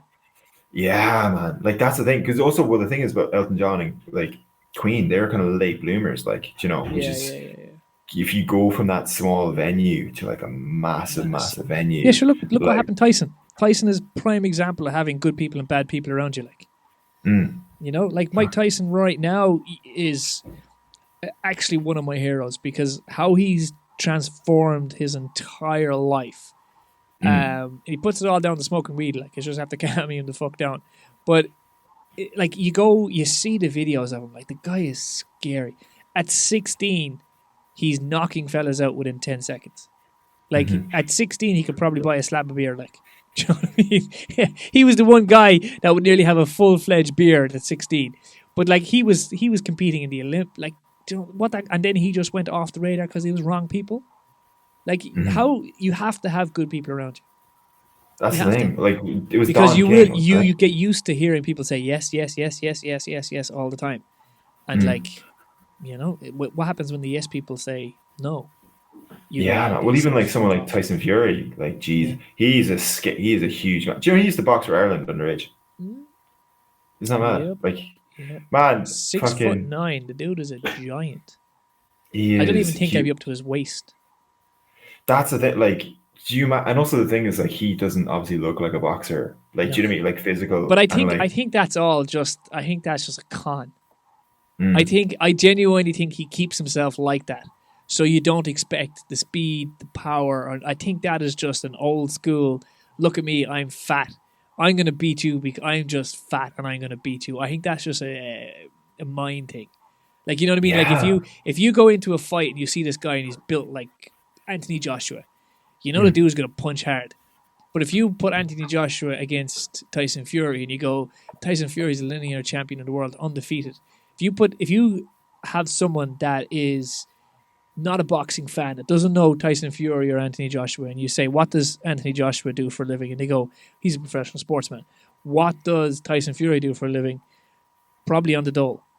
You know what I mean? Like but I think that's part of his hustle. I think that's like, I'm big, I'm fat, I'm stupid, I'm loud, and I'll whoop your ass. And you kind of look at them like, and you go, but he's smart, he's quick, he has that old school dirty boxing type thing. Like the last fight, I watched all 3 fights with Wilder. Wilder did not have an answer for him. Wilder couldn't touch him. And I think, I don't think there's anyone out there right now that would beat Tyson Fury.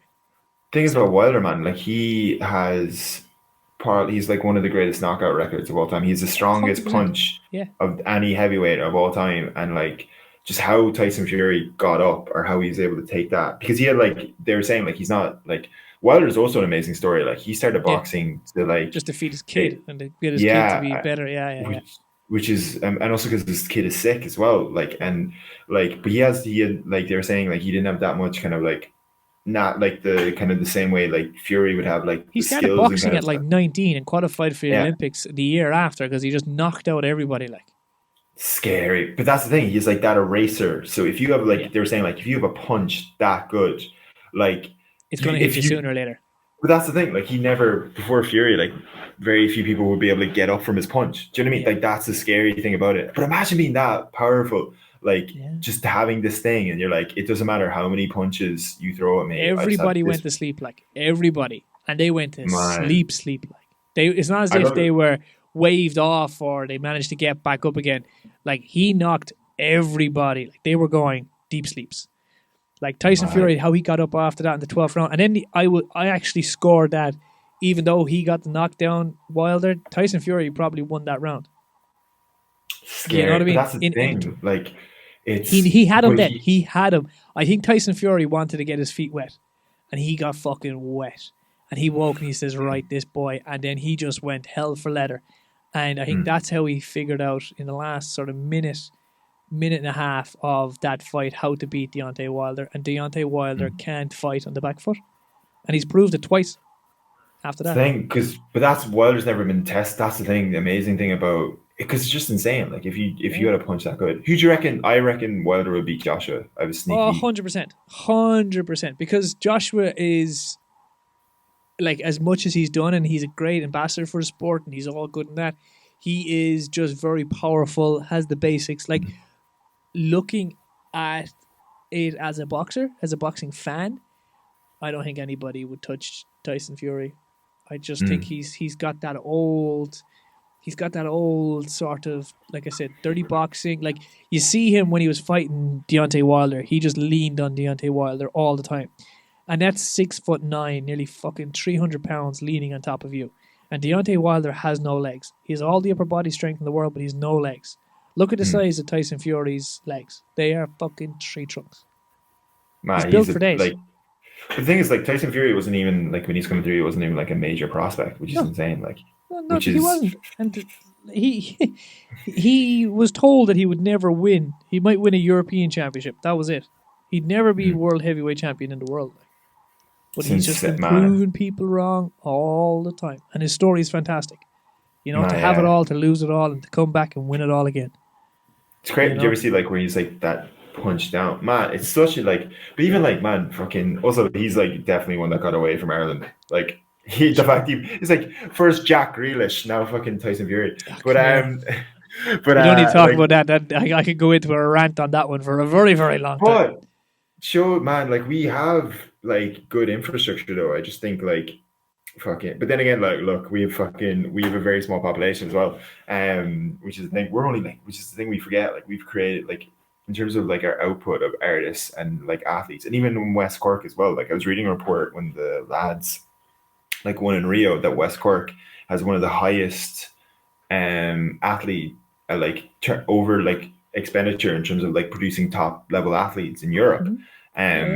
which is mad, like in terms of our population and just the amount of like Olympians. Sure, like Phil Healy banding, Jesus But you man, look like at so. Bantry here. We've got 3 top level, 4. You've got D, you've got Tony, you've got Lily, you've got, who else do you have? Barry. Like you've got like just a list in Bantry. Like there's 4 straight off the bat.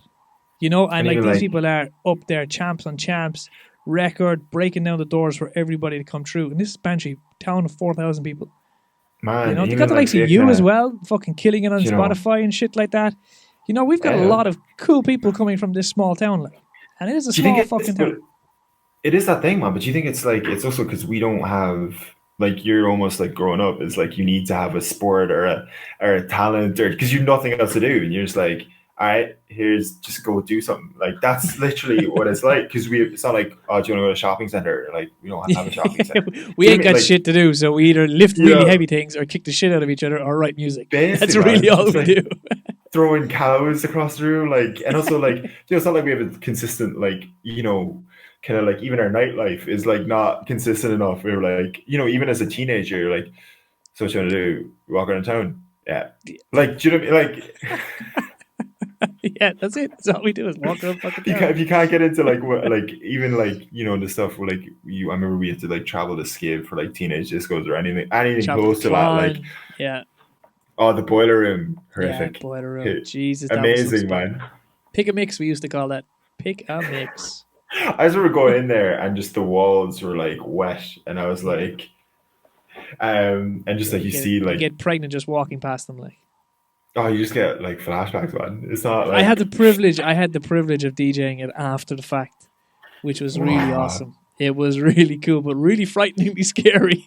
Were you just like shining a light on people's shit? They were like, hi. Jesus! Like they weren't doing like we thought it was bad back in the day, but fuck, I think it's but it's different because you get older and you get more sensitive to these type of things. Like you know what I mean? Exactly, but like, oh, I never Whereas did anything like that. And we're like, yeah, you sure? you as Like, worse. Yeah. yeah, You did probably exactly. Right. worse. You were like, Yeah. Definitely, you uh, did worse, and you didn't get caught, and there was no Snapchat to fucking record it, and there was no Instagram or fuck all that would actually ever remember. Like, thank God, hey, because some of people, the stuff man. I did Oh, was as dumb as shit. Like, I'm lucky to be I, alive, and that is the truth. If man. Instagram and Instagram and Twitter and TikTok were around when I was growing up, nope, it wouldn't have been a good time. It wouldn't have been a It's the good thing, time man. for me. I would have gotten in It's serious tough out trouble. there, man. It's like because all the stupid stuff you do as a teenager, which just is now like amplified, and you put it Yeah, on, and like it's mad. And also like the pressure trying to learn a fucking TikTok dance is just like it's too can't much, dance. man. Can't dance. I That's can the do the thing. Macarena. I can do the Wycliffe Saturday night dance, and I can do the cha cha slide.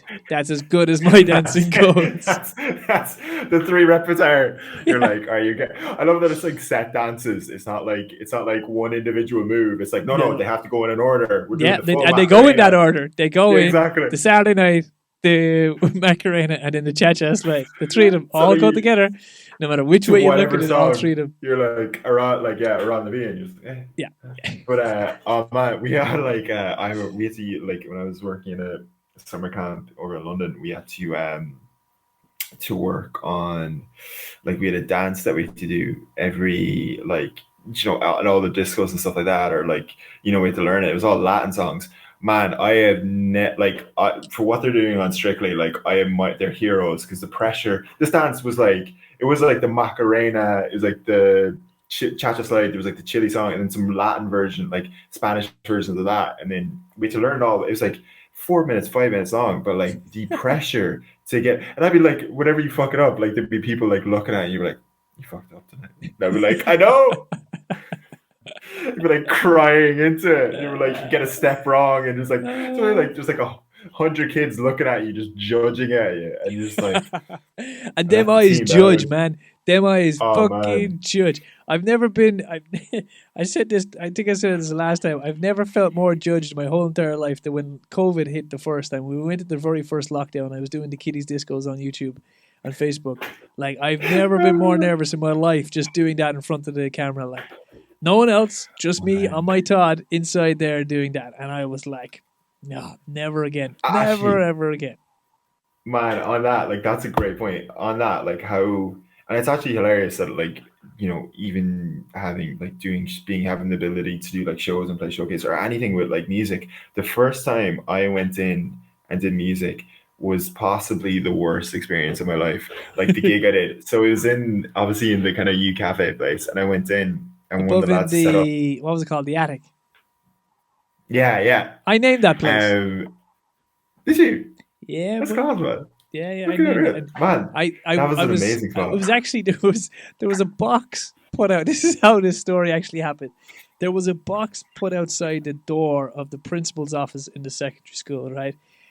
Because this is where the notice board was. It was like, this is coming, pick a name and you'll get free membership for life and all this shit, right? And of course, I was kicked out of class, as I was quite most of the days. And I says, do you know what? I said, it's upstairs. I said, it can't be called the loft because the pub is across the road. I says, it should be called the attic because it's for kids. That's And genius, I never wrote my name on it or fuck all, and I just put it in. And year one comes up and goes, oh, the winner is the attic, but we don't know who it was. And I was like, yep, that's me.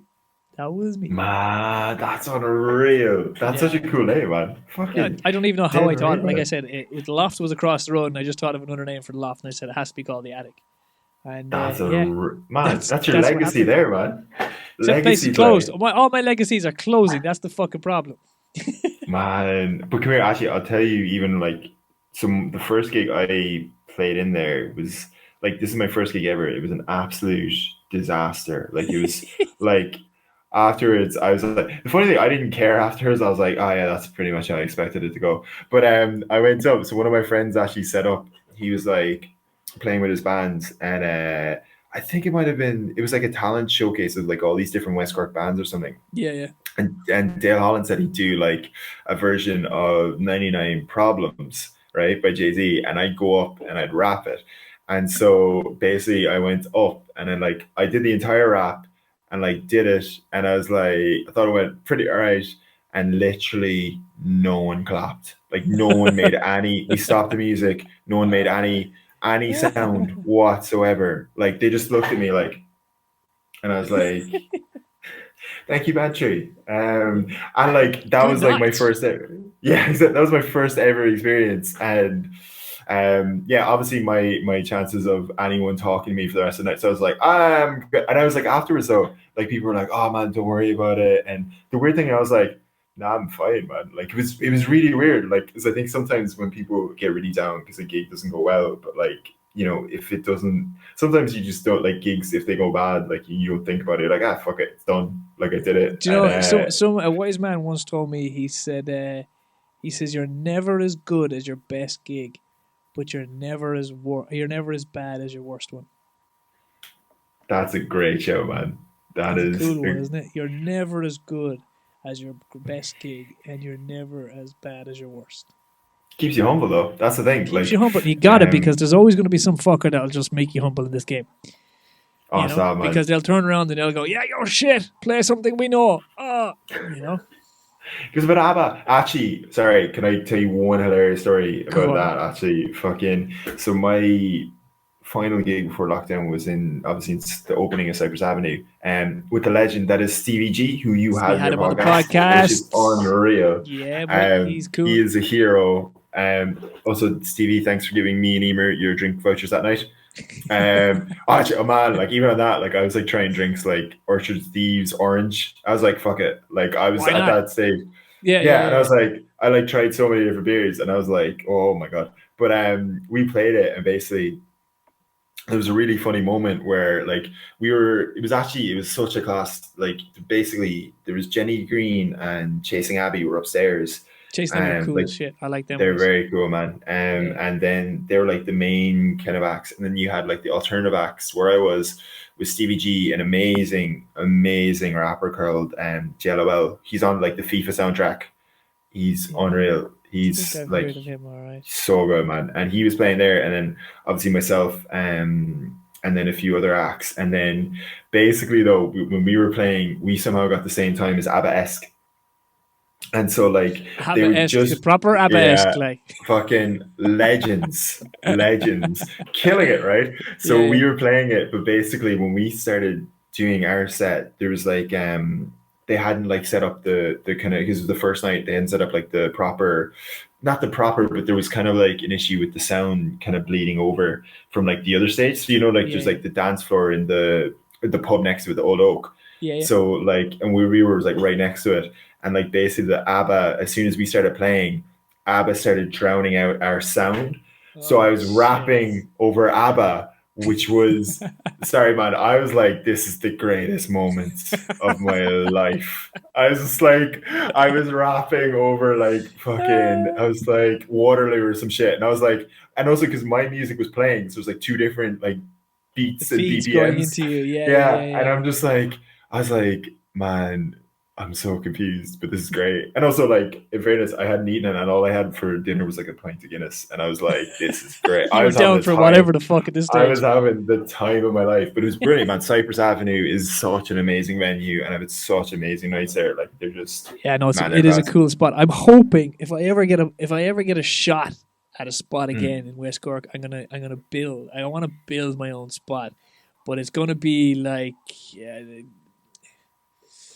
It's going to be more a live venue with food than a food venue that does live music. That's what I'd like to build. Now, I've got to find the land, got to find the builder, and I got to find the fucking money to do it. But I'd like to have something like maybe 60, 70 people at the most. Yeah, man, that's the future. That's what I would like. Charge everybody €1,000 to get in. Happy days. 2 drink minimum. Do what it is. Yeah. Each drink is €15. And just kill it. Both just make Prosecco. A big old pile of fucking, both Prosecco. Yeah. Prosecco and strawberries because we're fancy that way. That's what I'd love to do. And I think there's a cool. If you can get it right, it'll be a cool thing to do.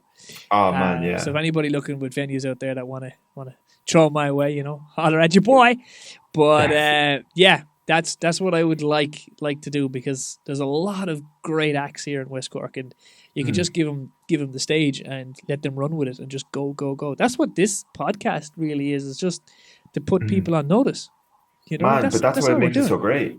Like the stories I've found out from, it's just like, but also there's just so many people doing like cool stuff, and you're just like, it's you just don't so even mad. know it. You walk past these people on the street and you go, you have no fucking idea. This guy just did a gig with 10,000 people. This guy just broke a world record. This guy just kicked the shit out of this guy and won a fucking UFC fight. You know what I mean? Like you don't know it. You know what I mean? Like you still get the fella going, oh, he's a prick anyway, walking through town. Like, but hey, look, it's bantry. Man, that was one time, right? I was drunk, but I thought it was you. Yeah. Hold on, I gotta find. I found the answer to our Ben Shapiro thing. He is Orthodox Jew. So I was right. He talks fast. He does. He really does talk fast. And I love his thing. The way he turns around and goes, facts don't care about your feelings. I really like that. Which is, I'm on board with the facts don't care. I think there's someone I'd love to, like, then again, he's one of those persons who'll just bring him a random stuff, like, you mother. Also, I get, because also he didn't write that study. That's the thing with, like, whenever Joe Rogan, I'm like, I know you didn't fucking write that study. You weren't in the room. You just cherry pick some random fucking piece of, like, and it's just, again, with cocaine and bears. But, like, obviously when you write the report, because this happens sometimes with, like, the data reports I write, like, people will just take one thing. I was like, and they run with it.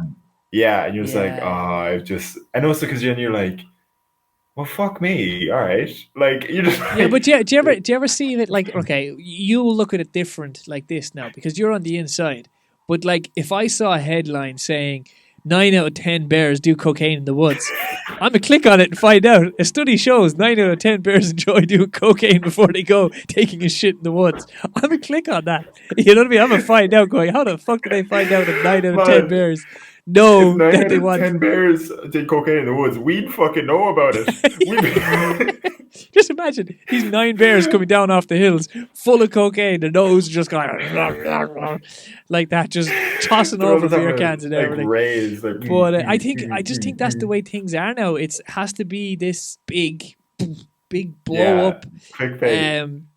I think that's what it has to be though, like to catch your attention. It has to be this headline. Like, what did I see the other day? I watched what was it that threw me in on it? It was the last UFC fight, and they were all saying how the referee made a balls of it and stuff like that. And like he was like, he's going to be cancelled forever now. And you're going, the guy's one of the greatest referees of all time, Herdine. He's like one of the greatest referees in the UFC, and because of this one thing that it kind of looks like he stopped the fight and kind of looks like he was pulling the guy away and they were falling down. Oh, that was the worst thing. Like, no. You know what I mean? It's all fickle, man. People forget about it. Like, but it's even the whole thing with Dave Chappelle. You know, this cancel culture thing is. He's getting a lot of money. I think at some stage he's just saying shit to like he's getting funny man. I'm actually, because I'm wearing, I don't know if you noticed, but I thought we were going to talk about things, but I'm wearing a Squid Game thing. But I was going to bring that up next. What are you watching? I've watched about 3 episodes of Squid Games, and I'm like, same. Yeah, it's terrifying. I'm a coward. I'm like, I have to pause it, and I'm like, fucking. I pause it. I did watch season 2 of Tiger King, though. I do love Tiger King because that. I'm not able. That Have shit. You watched it? I think it's fast. Like, it's great, but I'm just at some point I'm like, oh my. It also kind of like God bless in America. many ways. But it's like also people are like, I'm so grateful for what I have. After watching Tiger King, like, I'm never going to be in the position of that poor man where my wife is feeding me to tigers, hopefully. Yeah. Do you know what I mean? Yeah. Like, that's the thing. Like, you know, like there's not many Do you think she did it? I ain't saying nothing. That woman has tigers. I'm not. She now has reach. Also, shout out to Cian Goodall, who did was it Cian? He bought a cameo of Carl Baskin for Denise's birthday. Yeah, it was him. I saw that pop up. If he's still watching, I think he did. Didn't he ask? It wasn't wild. Asking. Was it? What was it? It was saying happy birthday to herself, wasn't it? Yeah, which is if they say romance is dead. That's it's love not. right there. That's but Carl Baskin's husband is. yeah. But he's not. He's supposedly alive. Homeland Security have got him alive or some shit. I got to see a picture of that dude because that guy must be 100 years of age now if he's still even alive. You know, he was in his 60s back in the 90s. So what age is he now? Like fucking 100. You know what I mean? I don't know. But even that thing. Do you know what's great? Even Netflix, right? Being a data analyst, so Netflix uses data on what people enjoy. So what's your favorite series? What is your favorite series of all time? Sopranos. So I've never seen this. I see when. Yeah, well, the thing is, I thought The Sopranos was the most boring thing when it came on as a kid. I was like, it's just people fucking talking over. Because when you're a kid and you watch it, you're like, what the fuck are they? It's just people talking over pasta, and I was like, I'm not. What? Sopranos is the greatest TV show of all time. I've seen that in The Wire, right? Yeah, The Wire is good too. What else did I love? I loved House. House was unbelievable. I was a big fan of House MD. I loved that. I love Family Guy. I love all that. I love Family Guy. I love American Dad. I love that shit. That just has me in stitches laughing all the time. But I'll sit down, I can sit down and watch Sopranos today, and I can watch it tomorrow, and I'll watch the same episode again and again. And I have no problem in watching this. I love The Sopranos. Absolutely love The Sopranos. Man, I admire the dedication to watch it. I struggle to watch stuff. Something has to, if it's over 30 minutes, I'm I'll have to do something or fucking, do you know what I mean? I really struggle, as you can probably tell, with my hyperness. But if something's over 30 minutes, I'm oh, fuck me. No, I will black out watching The Sopranos, dude. You will not find, I remember buying them. I remember buying the last season, right? I broke my fucking TV. Because at the very end, it's a well-known fact that The Sopranos finish and just goes black. The whole thing goes black, right? I broke my TV because I shook it and it fell off the fucking wall because I thought there was something wrong with it. I was like, oh no. Yeah, an asshole. Amazing, right? Oh man, like a dick. I'll sit if someone puts The Sopranos in front of me, that's it. The day's over. Like, I ain't budging.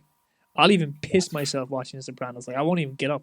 I'll forget to That's eat. dedicated, I man. will That's sit. your sound clip right there. We just want to take this one moment, and we're gonna put that on social media without context. It's my revenge. I'll for piss every myself Pickett on the reports. couch, and that's it.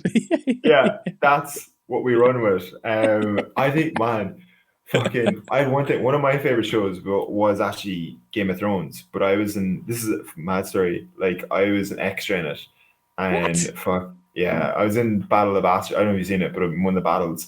But basically, the reason why like they and I've never been. I just ruined the fucking show for me. The first day I came in, your man, the director was just like, or like the people who were handling extras, just sat me down, and then they were like, just told me everything from the season, and I was like, fuck, what?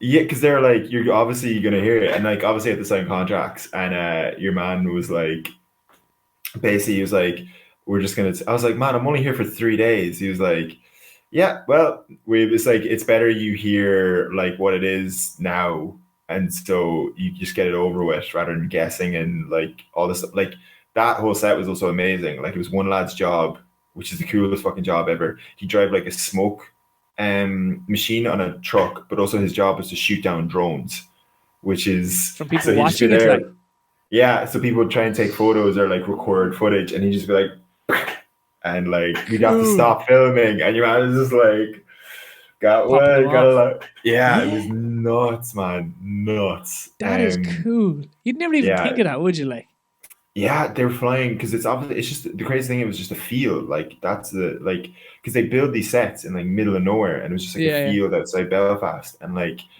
and obviously because it's such a big like set, and so there was just like a drone. We just saw drones flying in, and like his job is to shoot it before it gets away.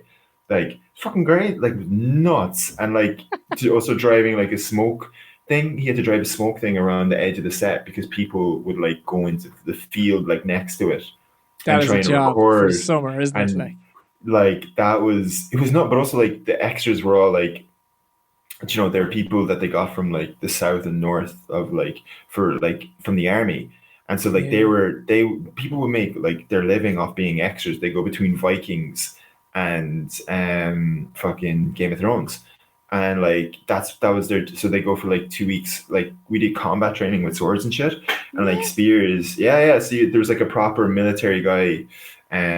He's like Welsh, but he'd been in like he's one of the kind of like organizers, and he teaches how to do like he was an expert on like old military techniques. And we had like this thing, I don't know if you've seen it, but like a scene where they're lifting the shields and they're like trying to kill the wildlings or whatever. Yeah. Yeah, so I was in like one of those lads. No, And like I've watched all Game of Thrones. I was just disappointed with the ending. The last season, like, same. they It's cat like could have made 2 more seasons. Like, come on, yeah, man. everybody loves a bit of brother and sister fucking, like, but they could have made an extra fucking season again, of it. Like, we're taking that for the audio clip, and we're putting we're using that as a soundbite. Man, thanks for re-establishing that West Cork stereotype. But yeah, no, I was in Battle of Bastards anyway. But fucking. Did you see yourself on it? Yeah, like I was wearing a helmet, but I'm like, That's me. Yeah, Does he? basically, I'm helmet 5. But it's actually fucking hilarious. Like just how there's really, it's like basically, the part like we're the North or whatever it is when they're like yelling it out, Yeah. King of the North, and then like when that was there, I couldn't stop laughing. They were like, we all had to like scream like we're the North or some shit, and he's like, well, actually, because down to the Good Friday Agreement, it's technically not correct. You can't say that here. And like, I just like your man was like hilarious, like because they're all like former soldiers, like, and they were taking just the piss out of everything. And I was like, so what part of the North is included in North? Are we talking the 6 counties, or is it Donegal as well? Like, what's the deal here? Where do we draw the border? And like, you just saw the actors just getting, or like the directors just being like, getting more and more pissed off. It was so funny. Like, and there was one guy who was like obsessed with like his kill scene, because he's like, if he gets killed, like they're all obsessed with it because you get an IDMB credit for like Game of Thrones. And like you keep, yeah. So like if you got killed, all the lads who got killed, they're like, oh, I was in Game of Thrones. And like basically your man just kept going up to the director. And I just couldn't stop fucking laughing at this. So your man, the filming for this battle was like 6 weeks. And he came up and he was like, when am I getting killed? And like the director was like, "Look, John, I told you we kill you, right? I promised you we kill you." And like this is like my first day on set. And I like didn't know what the fuck they were doing. I was like, This guy's getting killed. Like, what's going on? man, I was like, is this Game of Thrones? Have I just been like arrived at a fucking cult? But like, it's Sus movie or something like that. Like, but yeah, so your man. But the one like, thing I did like about, the one thing I do like about Game of Thrones, and there's not like the one thing that absolutely bugs the fuck out of me is CGI. Get rid of CGI. Build the fucking sets. Like, I don't even care if you don't have 4 cars doing 6 loops and they're landing across the Grand Canyon. That doesn't bother me. Like, I think the simple things. Like, do you remember Fast and Furious 1, where they put the car underneath the fucking the lorry? That was cool as fuck. I watched the last one. It looks real, man. That was real. That was 100%. It looks cool. Real. Yeah. Now the newest ones, like they've got them jumping through the fucking moon, or they're on like rockets, and it's like I saw them pull this safe through a whole entire city. They were robbing some safe in one of the movies, and they had 2 cars tied either side to it, and they were pulling this safe along the ground. A, the ground didn't get a tiny bit scratched. Like, B, they didn't take down a fucking lamppost along the way, and they were able to use it then to take out the cop cars. Like, come on. You know what I mean? Like, you give me the fucking Ocean's 11 or Ocean's 12 or even 13. Them little bank robbery jobs, awesome. Because you can believe that. You can't believe 2 fucking Mustangs pulling 100-ton safe through the middle of San Francisco. Like, that ain't gonna happen. I'm sorry. Even where it's like they have like a Honda in space, and I was like, I just had a moment in the cinema. Like, it's one of those moments when you see like the Honda in space, and it's like a Fast and Furious 9, and you're like, what am I doing in life? I was just like, I need to go. I need to leave the cinema right now. Because it was just like they were like Hondas in space, and I was like, I've made a poor decision. I'm sorry. But yeah, no, like I'll never get this 3 hours back of my life. Yeah, I know. Yeah. Well, it's even like fucking my favorite is Tokyo Drift. Tokyo Drift, so good, man. What favorite movie you saw then? Is that your favorite movie? What's your favorite movie of all time? Favorite movie of all time? Oh shit. I usually say there's could be what did I watched recently that maybe is a film Birdman or like La La Land. There might be 2 of them. I'm trying to think of like La La Land. La La Land's good. It's very like nerdy thing. That's the Jake Gyllenhaal one, isn't it? Ryan Gosling and Stone. Ryan Gosling. I always get him and Jake Gyllenhaal. They look very similar. Man, they both have great hair. Which bastards.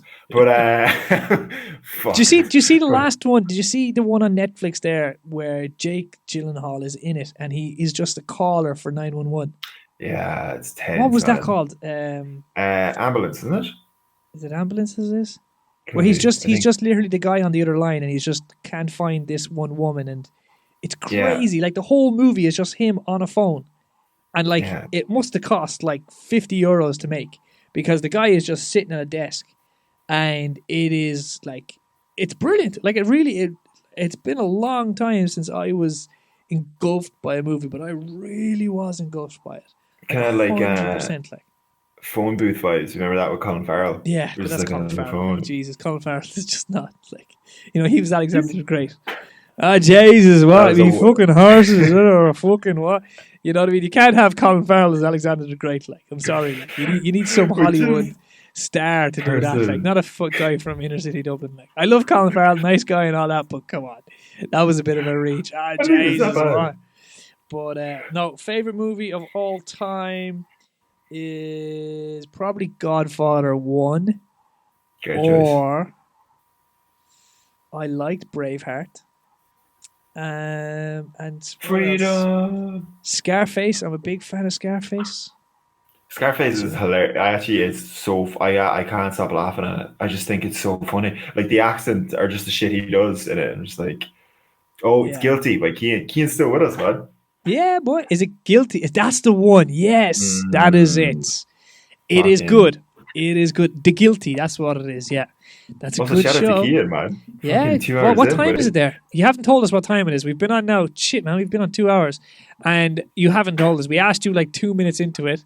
We said, "What time was it?" And he didn't get back to us. So he's answered the Man. questions we have no answers to, but he hasn't answered the questions we want answers to. Deep, man. Solid It's team. probably, man. So before we tip on, what is the like last like? Do we need? What's our audio clip? What's our inspirational audio clip that we can send out and give people advice? What are we gonna like? Advice. What's the best piece of advice you ever gotten, or like that you're like? The best piece of advice I ever got. I can give you the best lesson I ever got, or the best piece of advice. Right, the best piece of advice I ever got with my grand. My granddad's a hero of mine. But he turned around and he said, the only luck you get in life is where you're born. The rest you make. You can't pick where you're born. That's great. Right? That's great. The lesson I got was the lesson how to lose. And it was vicious. It's 12 p.m. and I'm in a tutu, no joke. We have to see a picture of that. That's what Keane just threw up. Hold on a second. It's 12 p.m. and I'm in a tutu, I thought you were still no talking joke. about the lesson. That's how you lost. I was like... Sorry, got highly distracted there by Keane. But the lesson was, right, I used to play a lot of snooker. I was quite handy at it at a time, and if I had probably done a bit more of it, I could have got somewhere maybe. But I got a snooker table, right? My granddad bought me a snooker table, and I was beating everybody on the snooker table. Now, not knowing that my dad was taking it handy on me, but I thought I was the next Ronnie O'Sullivan, right? And my granddad came down, and he says, right, I'll play it. And he turned around and he whooped me like 75-4.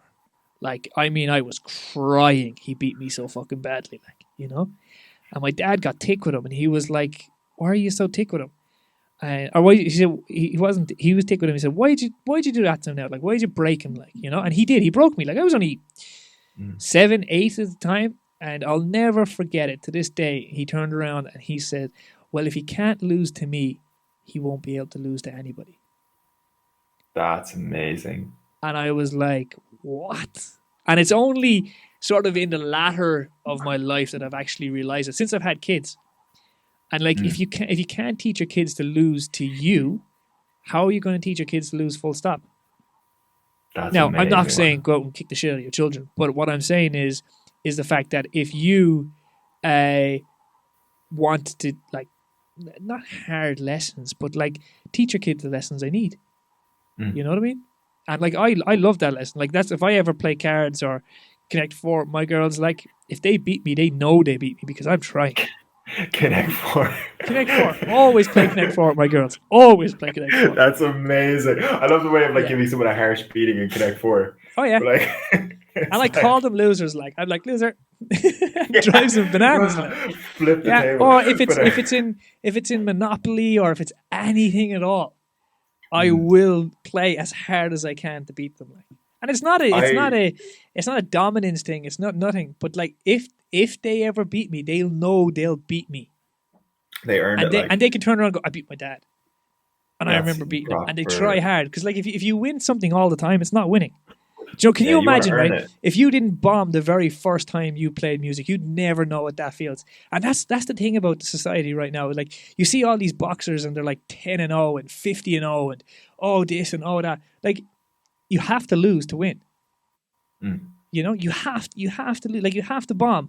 If you're on stage and you're not bombing and you have the best gig every single time, and God bless if you have 100 gigs and 100 of them are brilliant, but you have that one bad gig and you don't know how to deal with it, you're fucked. Stop, 100%. Like I said to you, you're never as good as your best gig and you're never as worse as your worst. You're never as bad as your worst gig.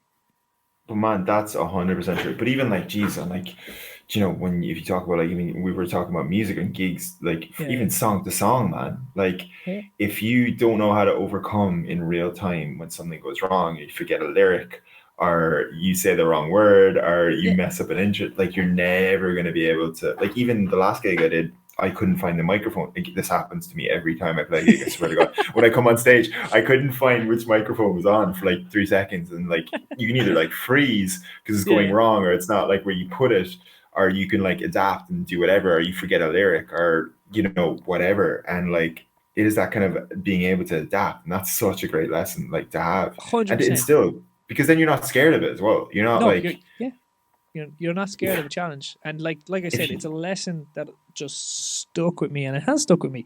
If you can't lose to me, who can you lose to? 100%, man. 100% stuck with me, man. The man's a genius. That is unreal. And I remember playing. I used to play a lot of drafts too. I made it to the community games drafts. That's how old I am. Like I'm OG original, right? And I remember I used to play him in drafts all the time too, and he used to whoop me.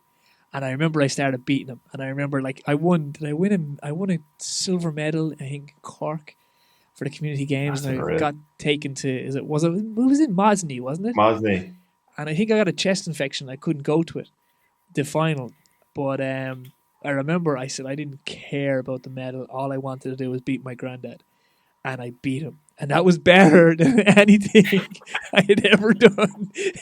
Like I was under 10 at the time. Unreal. And I still to this day, I remind him, I said, I'll beat you, Trash. You know what I mean? And I proper That's beat unreal. him. And I knew he was That's trying. like earned. Yeah, it was Man. earned. And them victories are so much better than easy victories. Like we are forever just turning around and going, I'll take the easy way out. That's the the thing. easy Well, way out. it's also kind of like the journey rather than like the outcome, isn't it? It's just like that kind of thing. Like if you don't go through that entire kind of, aspect of failing, getting up again, failing, kind of getting a bit better. It's kind of like that aspect of like how you build something, and kind of also like someone was saying, I think there's a bit, it's like, it's what you overcome. It isn't really about the kind of final result. Like if you get to the same place as someone else who's hypothetically born in like, I don't know, they could have been born in like a millionaire's family, but you overcame things, then that's like way more important than actually like, it's kind of what you overcome in your journey there. It's way more inspiring than being born into giving it to you. Like the old saying is like the Irish version of this. I'd only hear the American version of it a couple of months ago, and I think it was actually Jordan Peterson saying it, but the Irish version is the first generation makes it, the second generation don't appreciate it, and the third generation loses it, as in wealth, right? But the American style of this, and I only put the two of them together, is hard times make hard men. Hard men make easy times. Easy men make hard times. And that's the cycle. So you've got hard times make hard men make easy times make easy men, and easy men make hard times. And that's the circle. Anyway. Well, you could apply even kind of like some aspects of that thing to, but even individual moments, like your own, like in terms of like points where you maybe, if you took things not even like easy, but I don't think it means like easy is like they took things easy, but it's kind of like, the wrong kind of bombs on the rappers. Man, on a side note, me and Keen Edgeworth used to have rap battles in a field. In a field. That's where you popped it. That's where it all came about. Man, that was amazing. Like, that was like legitimately. Keane's talking about musical talent. Like, Keane's actually an amazingly talented rapper as well, which is insane. Like, the odds of that happening in Bantry, West Cork, which is again, it just shows what you're exposed to, man. Like, if you're more, like, the more kind of stuff, like experiences that you're kind of like exposed to, and even like stuff from like different countries. Like the fact is, I'm wearing a thing from a TV show in South Korea. And we're talking about like Irish hip hop, and your intro song is Irish hip hop, and you're making a podcast talking to amazing people, like taking this format of like talking about people from everything. I appreciate that, bro.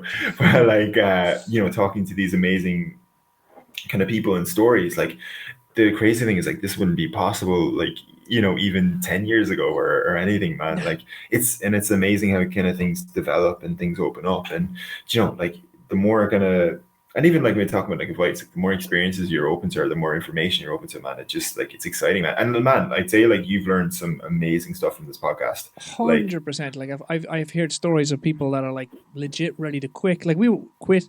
We were talking just off air before this about our good friends in Simply Suits, right? And Andrew Ria. Now, like we were, guy is nice as fuck, like nicest guy ever. And like I said, I sort of fell into a friendship with him. But he was telling me on his podcast, when I had him on the show, that his very first order of suits, he was going opening, I forget when he said it, he was opening in the spring, I think, like that. And a month before he was getting all his stuff, he did a deal with some suit supplier or something like that. They all have special words for it, but like we'll just dumb this down for the likes of me to understand it. But he's a suit supplier, and they robbed 50 grand off him. They never put the order in, and he was 50 grand light going in to opening. Like imagine that, a month before you're supposed to open, you've all your stock coming in, you've got 50 grand's worth of stock, and it's gone, just gone like that. Imagine so the like pressure. he turned around and he was like, he didn't know what to do, so he begged, borrowed, and stealed everything he get to get his stock back in. And now the guy owns 2 very, very successful shops. Man, they are the suit shop like in Cork. Like it's They're unbelievable. cool. They've himself and his business guy have got some serious. It's where I get all my stuff. And I'm not just saying that because, like, do you know what I mean? We're buddies, but his stuff is legit. Like his stuff is cool, and it's nice, and it's good wearing too. Exactly, man. But even like, when we talk about that kind of like learning how to lose, like, that and probably long term, maybe obviously he's raging that he went down 50 grand, but like there's also that aspect of long term. It Never probably, yeah, exactly. Because if you felt that much, like that anxiety, because you're going to remember that feeling of like, you're never going to have an opening when you got maybe for the rest of your life or whatever, but you remember that feeling of just how horrific. And you're like, Jesus, that can't happen ever again. Like, and like, just, that probably is like a key to even like how they drove on and were like successful. Like, that's the thing. That's like, it, man. It's yeah. As Conor McGregor would say, what was the fucking saying he used to have? You either win or you learn. Yeah, that's John Kavanagh's book as well. Is that John Kavanagh's book, is it? Yeah, man. Like, also, like, as well. Man, Dee Begley's training with him as well. Like, but also, like, that's the thing. Like, there's also, like, all these kind of, like, everyone goes through, like, those experiences. And I think, what's even really exciting from the people in your podcast, like, you see, it's kind of that relatableness of how many people go through that. And also how they, like, I think, like, one of the crazy learnings that you can get from it is just how different people adapt to it. Like, you know what I mean? Like, even the fact, like, he kind of like, even with Simply Suits, like they beg, borrow, steal, and they kind of got it going and organized. Or even it's like, through various aspects, like when you talk about like compartmentalizing the thing, like, oh, okay, it's only like, and even breaking it down into like one individual, event. Like, I don't know, even me bombing on stage, I'm like, all right, that was one gig, what can happen? Like one of my mates, they played an opening gig there at the Academy. It was like a really big gig for them, and their first time ever like opening for a massive act, and their gear died, and then they were like on stage and they were like, fuck, and it just died really slowly, and so they had to leave the stage and go, and then they were like, next night they just had another gig and they went out and like smashed it, which is the thing, man. It's just you remember that feeling, man. You just keep going. You just keep going. You just put the head down and paddle. Be like a duck. Just keep going, man. Just keep. In Nemo, in Finding Nemo, just keep swimming, man. Just keep swimming. Just keep swimming. And you got to. You really have to. Like, even there, the whole COVID, like, people were like, oh, like, we're not living. We're not doing this. We're not doing that. This isn't living. We're basically just being kept around like budgies in a cage. And you're going, okay, yeah, that's fair enough. But, like, I never appreciated how beautiful Bantry was until COVID. Until you were able to walk along that seafront there, man, and how fucking beautiful, how lucky we are to have it, and like how lucky it was amazing. Like, right, there has been an awful lot of turmoil and horrible things have happened in COVID, and I've lost a very dear person to me over it. But if I take COVID personally, it's taught me how to grow and appreciate things so much more, because it's not what we don't have, it's what we have that counts. Mm-hmm. And that's what you really have to put yourself through every day. Wake up in the morning and realize, okay, I don't have a Bentley parked outside the door, but I'm not going to fucking cry about it. I'm not 6'9". I always wanted to be a basketball player. That ain't never going to fucking happen. I'm 5'3", 5'5", whatever the fuck I am. But like, don't cry about what you don't have. Mm-hmm. Just think about what you do have. Every day you can put your feet in the ground is a good day. And you just gotta push through it. God, and it's shit. And it is shit. And no matter how low you are in life will find some other fucking way to keep you down. And it will kick you. And just when you think you're back on your feet, it'll come along and kick you in the balls again. But you gotta get up. You gotta keep going. You just gotta keep pushing through it. And that's it. 100%, man. Like that's so, but that's so right. And even like talking about, obviously me being the nerd, but there is actually a study. So I was looking, like I did a course. There's like a Yale well-being course that they have, which is for free. Anyone can do it. But I essentially did it, and like one of the things it's basically about, they kind of made it free during the pandemic, and it's basically looking at kind of like basic psychology. And one of the things that enhances people's kind of like moods and like basically just helps them kind of preserve their well-being is actually gratitude. It's proven psychologically, like it's scientifically proven. And even like they were talking about like people who went through traumatic things in their life and having a gratitude list every morning of just writing it out or thinking about it. And like that's one thing, like obviously during the pandemic, it's but also it is like the pandemic it's also that thing where it's a global event as well. It's like it's the first kind of aspect where it's like this huge global thing. And like we're like, again, like even that connection to kind of like bantry, like you were saying, how beautiful, like see, like there's so much kind of things like to be grateful about. And also like it helps you appreciate, like obviously with this podcast it helps spark your creativity, which is you've taken life lessons away from it, and I'm 100%. Very lucky to be on it, man. And like also shit. Like, hey man, you're the start of every podcast. There's not too many people. I can't even say that I own the podcast, and I can't even say I'm the start of the podcast. You're also, the start. You're the start of the podcast. I gotta say a huge thank you as well for that, because that literally like is improved streams and everything. Like that's amazing. That's also such a cool thing. You did all the work. I just robbed it. That's all I did. I robbed your shit. But like, like the amazing thing about being creative or being like and doing anything creative is kind of see like how people take a piece of like art or whatever you've made and then transform it into something else. Like you putting it on the start of podcast is mad. Or even like, there's some playlists that are a bit wild that you see like the name of, and like you're like, oh shit, right? I'm on that. They're using, I know. You're also like, you're like, okay, fuck. Like, or you see like people who put like summer vibes or fucking whatever, or like just, or even like, man, some of the playlists they make are crazy. Like, just fucking getting it. You're like, if you see a song where one of your songs is just like featured in one called "Getting the Ride," you're like, you could have just, you could have, like, I could see you, man, like. I'm making babies playlist. Yeah, you're pretty much like, that song has a lot of personal meaning, right? It's too much information, goddammit. You're not supposed to be getting your hole when I'm pouring out my life in this song. Free will on playlist naming is too much. That's one thing that should be taken away from us.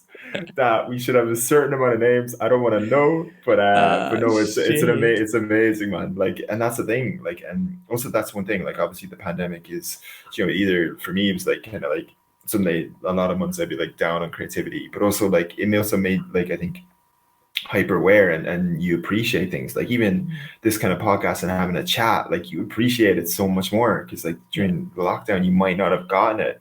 And even like the small things of like going to gigs or seeing people or that kind of thing, it is one thing that moving forward, this kind of generation of people on this planet this time will probably be a lot more like kind of grateful for these aspects, for these small things that we get to do as well, which is huge, man. It's a huge lesson, like you said. It's a huge lesson.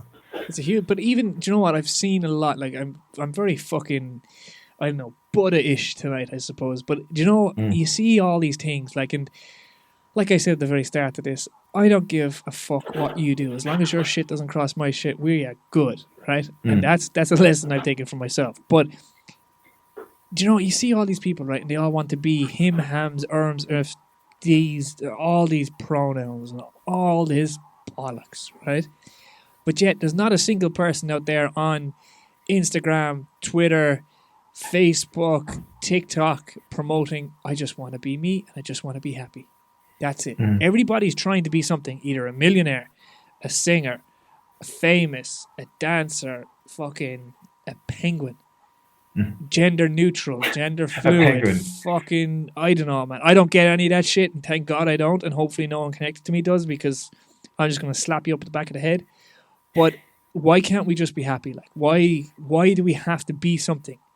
Why can't you just be you and just be fucking happy doing it? Like, I don't cry from the top of the fucking show out saying, I'm Terence Gibbs and I'm fucking this and I'm that. Like, just I think just stay in your fucking lane. Do you know what I mean? And if you can help somebody out along the way, help someone out along the way. That's it. Life ain't hard. Like, life's like the Titanic. We're all rushing for first class. We're all going to go down with the ship. It's true, man. Yeah, like we're all ending up in the same location. And I think there's the kind of like the case. Well, even like you kind of talk about like all these various aspects of things and kind of well, even one thing is that like we have like these societal norms that we're set in. Like, do you know what I mean? We have these kind of things that are we're told, and I think one thing is even around the pandemic is kind of, and even like the thing aspect with gender, like kind of people exploring that aspect, it's also this like deconstruct what we are, who we are, and even like that aspect of the way people talk about it. Like society is kind of like this thing that we're born into, and it's kind of exploring that, man, and even being open to experience, like even creativity and all these various aspects as well, man. And it's is that case of kind of doing whatever you feel yourself, and kind of like exploring also what makes you happy as well, like in terms of that thing. And also like there's this aspect, and I think as long as it doesn't like affect anyone else negatively, then that is the most important thing, man. And being, I suppose, just open and adaptable, man. Like, to be honest, even like, when people talk about like in the various things of like these social phenomenons and things like that, even the gender pronoun aspect as well, it is an exploration of what we describe as gender in this age, man. Like, because it is that kind of aspect. It's someone asking a question in these kind of ways. Do we have to be defined these ways? And man, it's also like, why are we rushing to put everyone into boxes?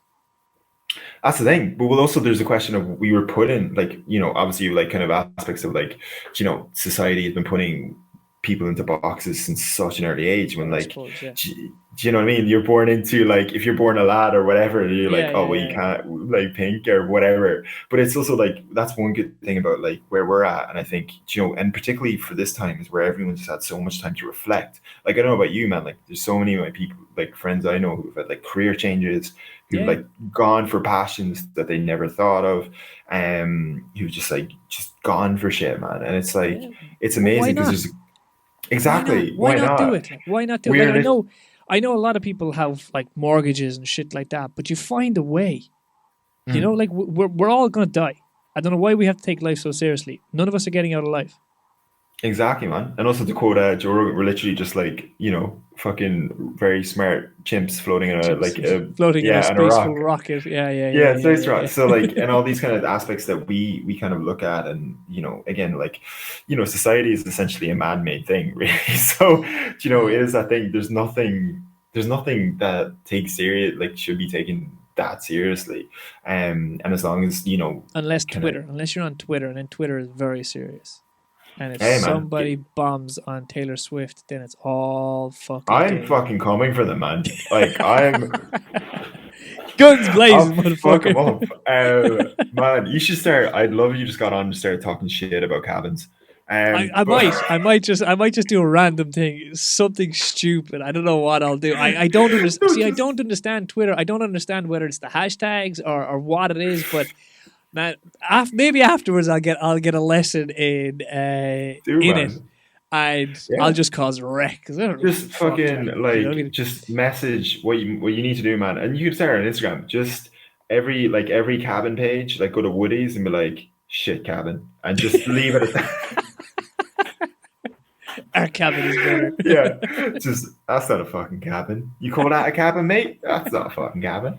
This is a cabin. Yeah, Crocodile Dundee. Cabin fever, man. You got to do it, man. But see, actually, do you know what? Right, the whole this is where all this stems from. Right, this is where all this stems from. The reason why cabin fever came about, right, is that the cozy cabin is closed, so I got cabin fever. So that's why it came. This is why it came about. And I went with the name before I even checked it on Spotify. And there's someone else that does a Cabin Fever podcast. Gotta find him. It's actually I gotta find him on Twitter saying you suck. But they actually do a Cabin Fever podcast, as in legit how the words come about. Like they do like things to do when you're on your own. Like as in the actual scientific term, cabin fever, like. You know what I mean? Oh my God. And there's me just talking shit to people in Bantry. You know what I mean? Because the cozy cabin was closed at the time, and I got cabin fever. That's where the name came about. You either got to do a crossover or a celebrity boxing match. Like that is your two options. We got Denise coming in. Clearly, you gave the baby over. Yeah. So now you've got some time on your own. That's it. Oh man. Hey Denise, also congratulations. Love Congrats. from Ireland, which is mad. Man, on that note, shall we call it or what We you reckon, call buddy? it. We got shit, man. We've got to. I see. We got so distracted now, but you know what we got to do? We got to do our quiz because you were on the last time. We Let's had go. we had the we had the whatchamacallit. Hang on a minute. Let me just see where my Jesus. Let me just check this out. Where's my thing gone? Here we go. Notes. Ah man. Also hello Denise. Hope you're doing That is well. my phone, and it won't stop. Hang on a minute. Let me just. I'll Where beatbox. is my? Oh, here we go. Right, my new quiz. Oh, let's go. It's the cabin fever guy. It's the Cabin Fever quiz. It's the new quiz, right? Herself is now ringing me live on air, wondering where I am. That's why I've been this so long. So hold on, we've got to try. And I'm telling her 2 seconds and we'll be up. So if this is ruining my podcast, if anyone else can hear my phone ringing, I'm getting very disappointed. I'm going to get very cross. But anyway, right, here we go. Hold on a second now. Who's Denise? This is clearly Louis typing. Well, that's advanced skills. Right, here we go. We got to get this right now. Where is my questions gone? Okay, here we go. Right, 30 seconds and we got to wrap this up. All right, man? Which is worse, doing the washing or doing the dishes? Washing. Chocolate in the fridge or outside the fridge? In the fridge all day. Are you a Coke man or a Pepsi man? Well, I'll go with the Bears and go Coke. What is the correct way to hang the toilet roll? This is our most topical thing. Over the top or underneath? Over the top. Over the top? Are you in iPhone or Android? Currently Android. Favorite actor or actress? Emma Stone. If you were in a hotel room, which would you pick? An ocean view or a city room? City view. City view. Are you a dog person or a cat person? Both, but cat person because I have a cat. So. Favorite day of the week? Gotta be, I'm gonna say Thursday, right before the weekend hits. Right before the weekend hits. And bar Ireland, what's your favorite country in the world? I would say, oh, that's a good one. I should think of the countries I've been to. Do you know what? The most amazing Edinburgh. Scotland. I like that city. That was a fun city. A lot of culture there. An awful lot of culture there, my man. So, ladies and gentlemen, this is it. We got to wrap it up 2.5 hours, bro. That was one of the longest ones we did. We did it. Yeah, we did. And thank you so much. This is the guy, ladies and gentlemen. Oh, hold on, let's go this way. This here is the guy that you listen to every time we press play on the podcast. It's Ciaran Darcy, aka Darce. When are you dropping the new songs coming? Where are they coming? We're going to give you a deadline. I'm thinking basically the new songs will be out February. So cool. February, that's when a new EP, basically. New EP. But awesome, man, dude. Thank you so much for having me as well. Thank you for having me back. Appreciate you, man. And keep killing, man. This podcast is amazing. And so congratulations on everything with it and everything you're doing. So thank you, be proud of yourself, man. Sure shit. Hey, professional clown at this stage. That's all I said to you, man. Professional fucking clown. That's all I have. Mind yourself, brother. Catch you later, man.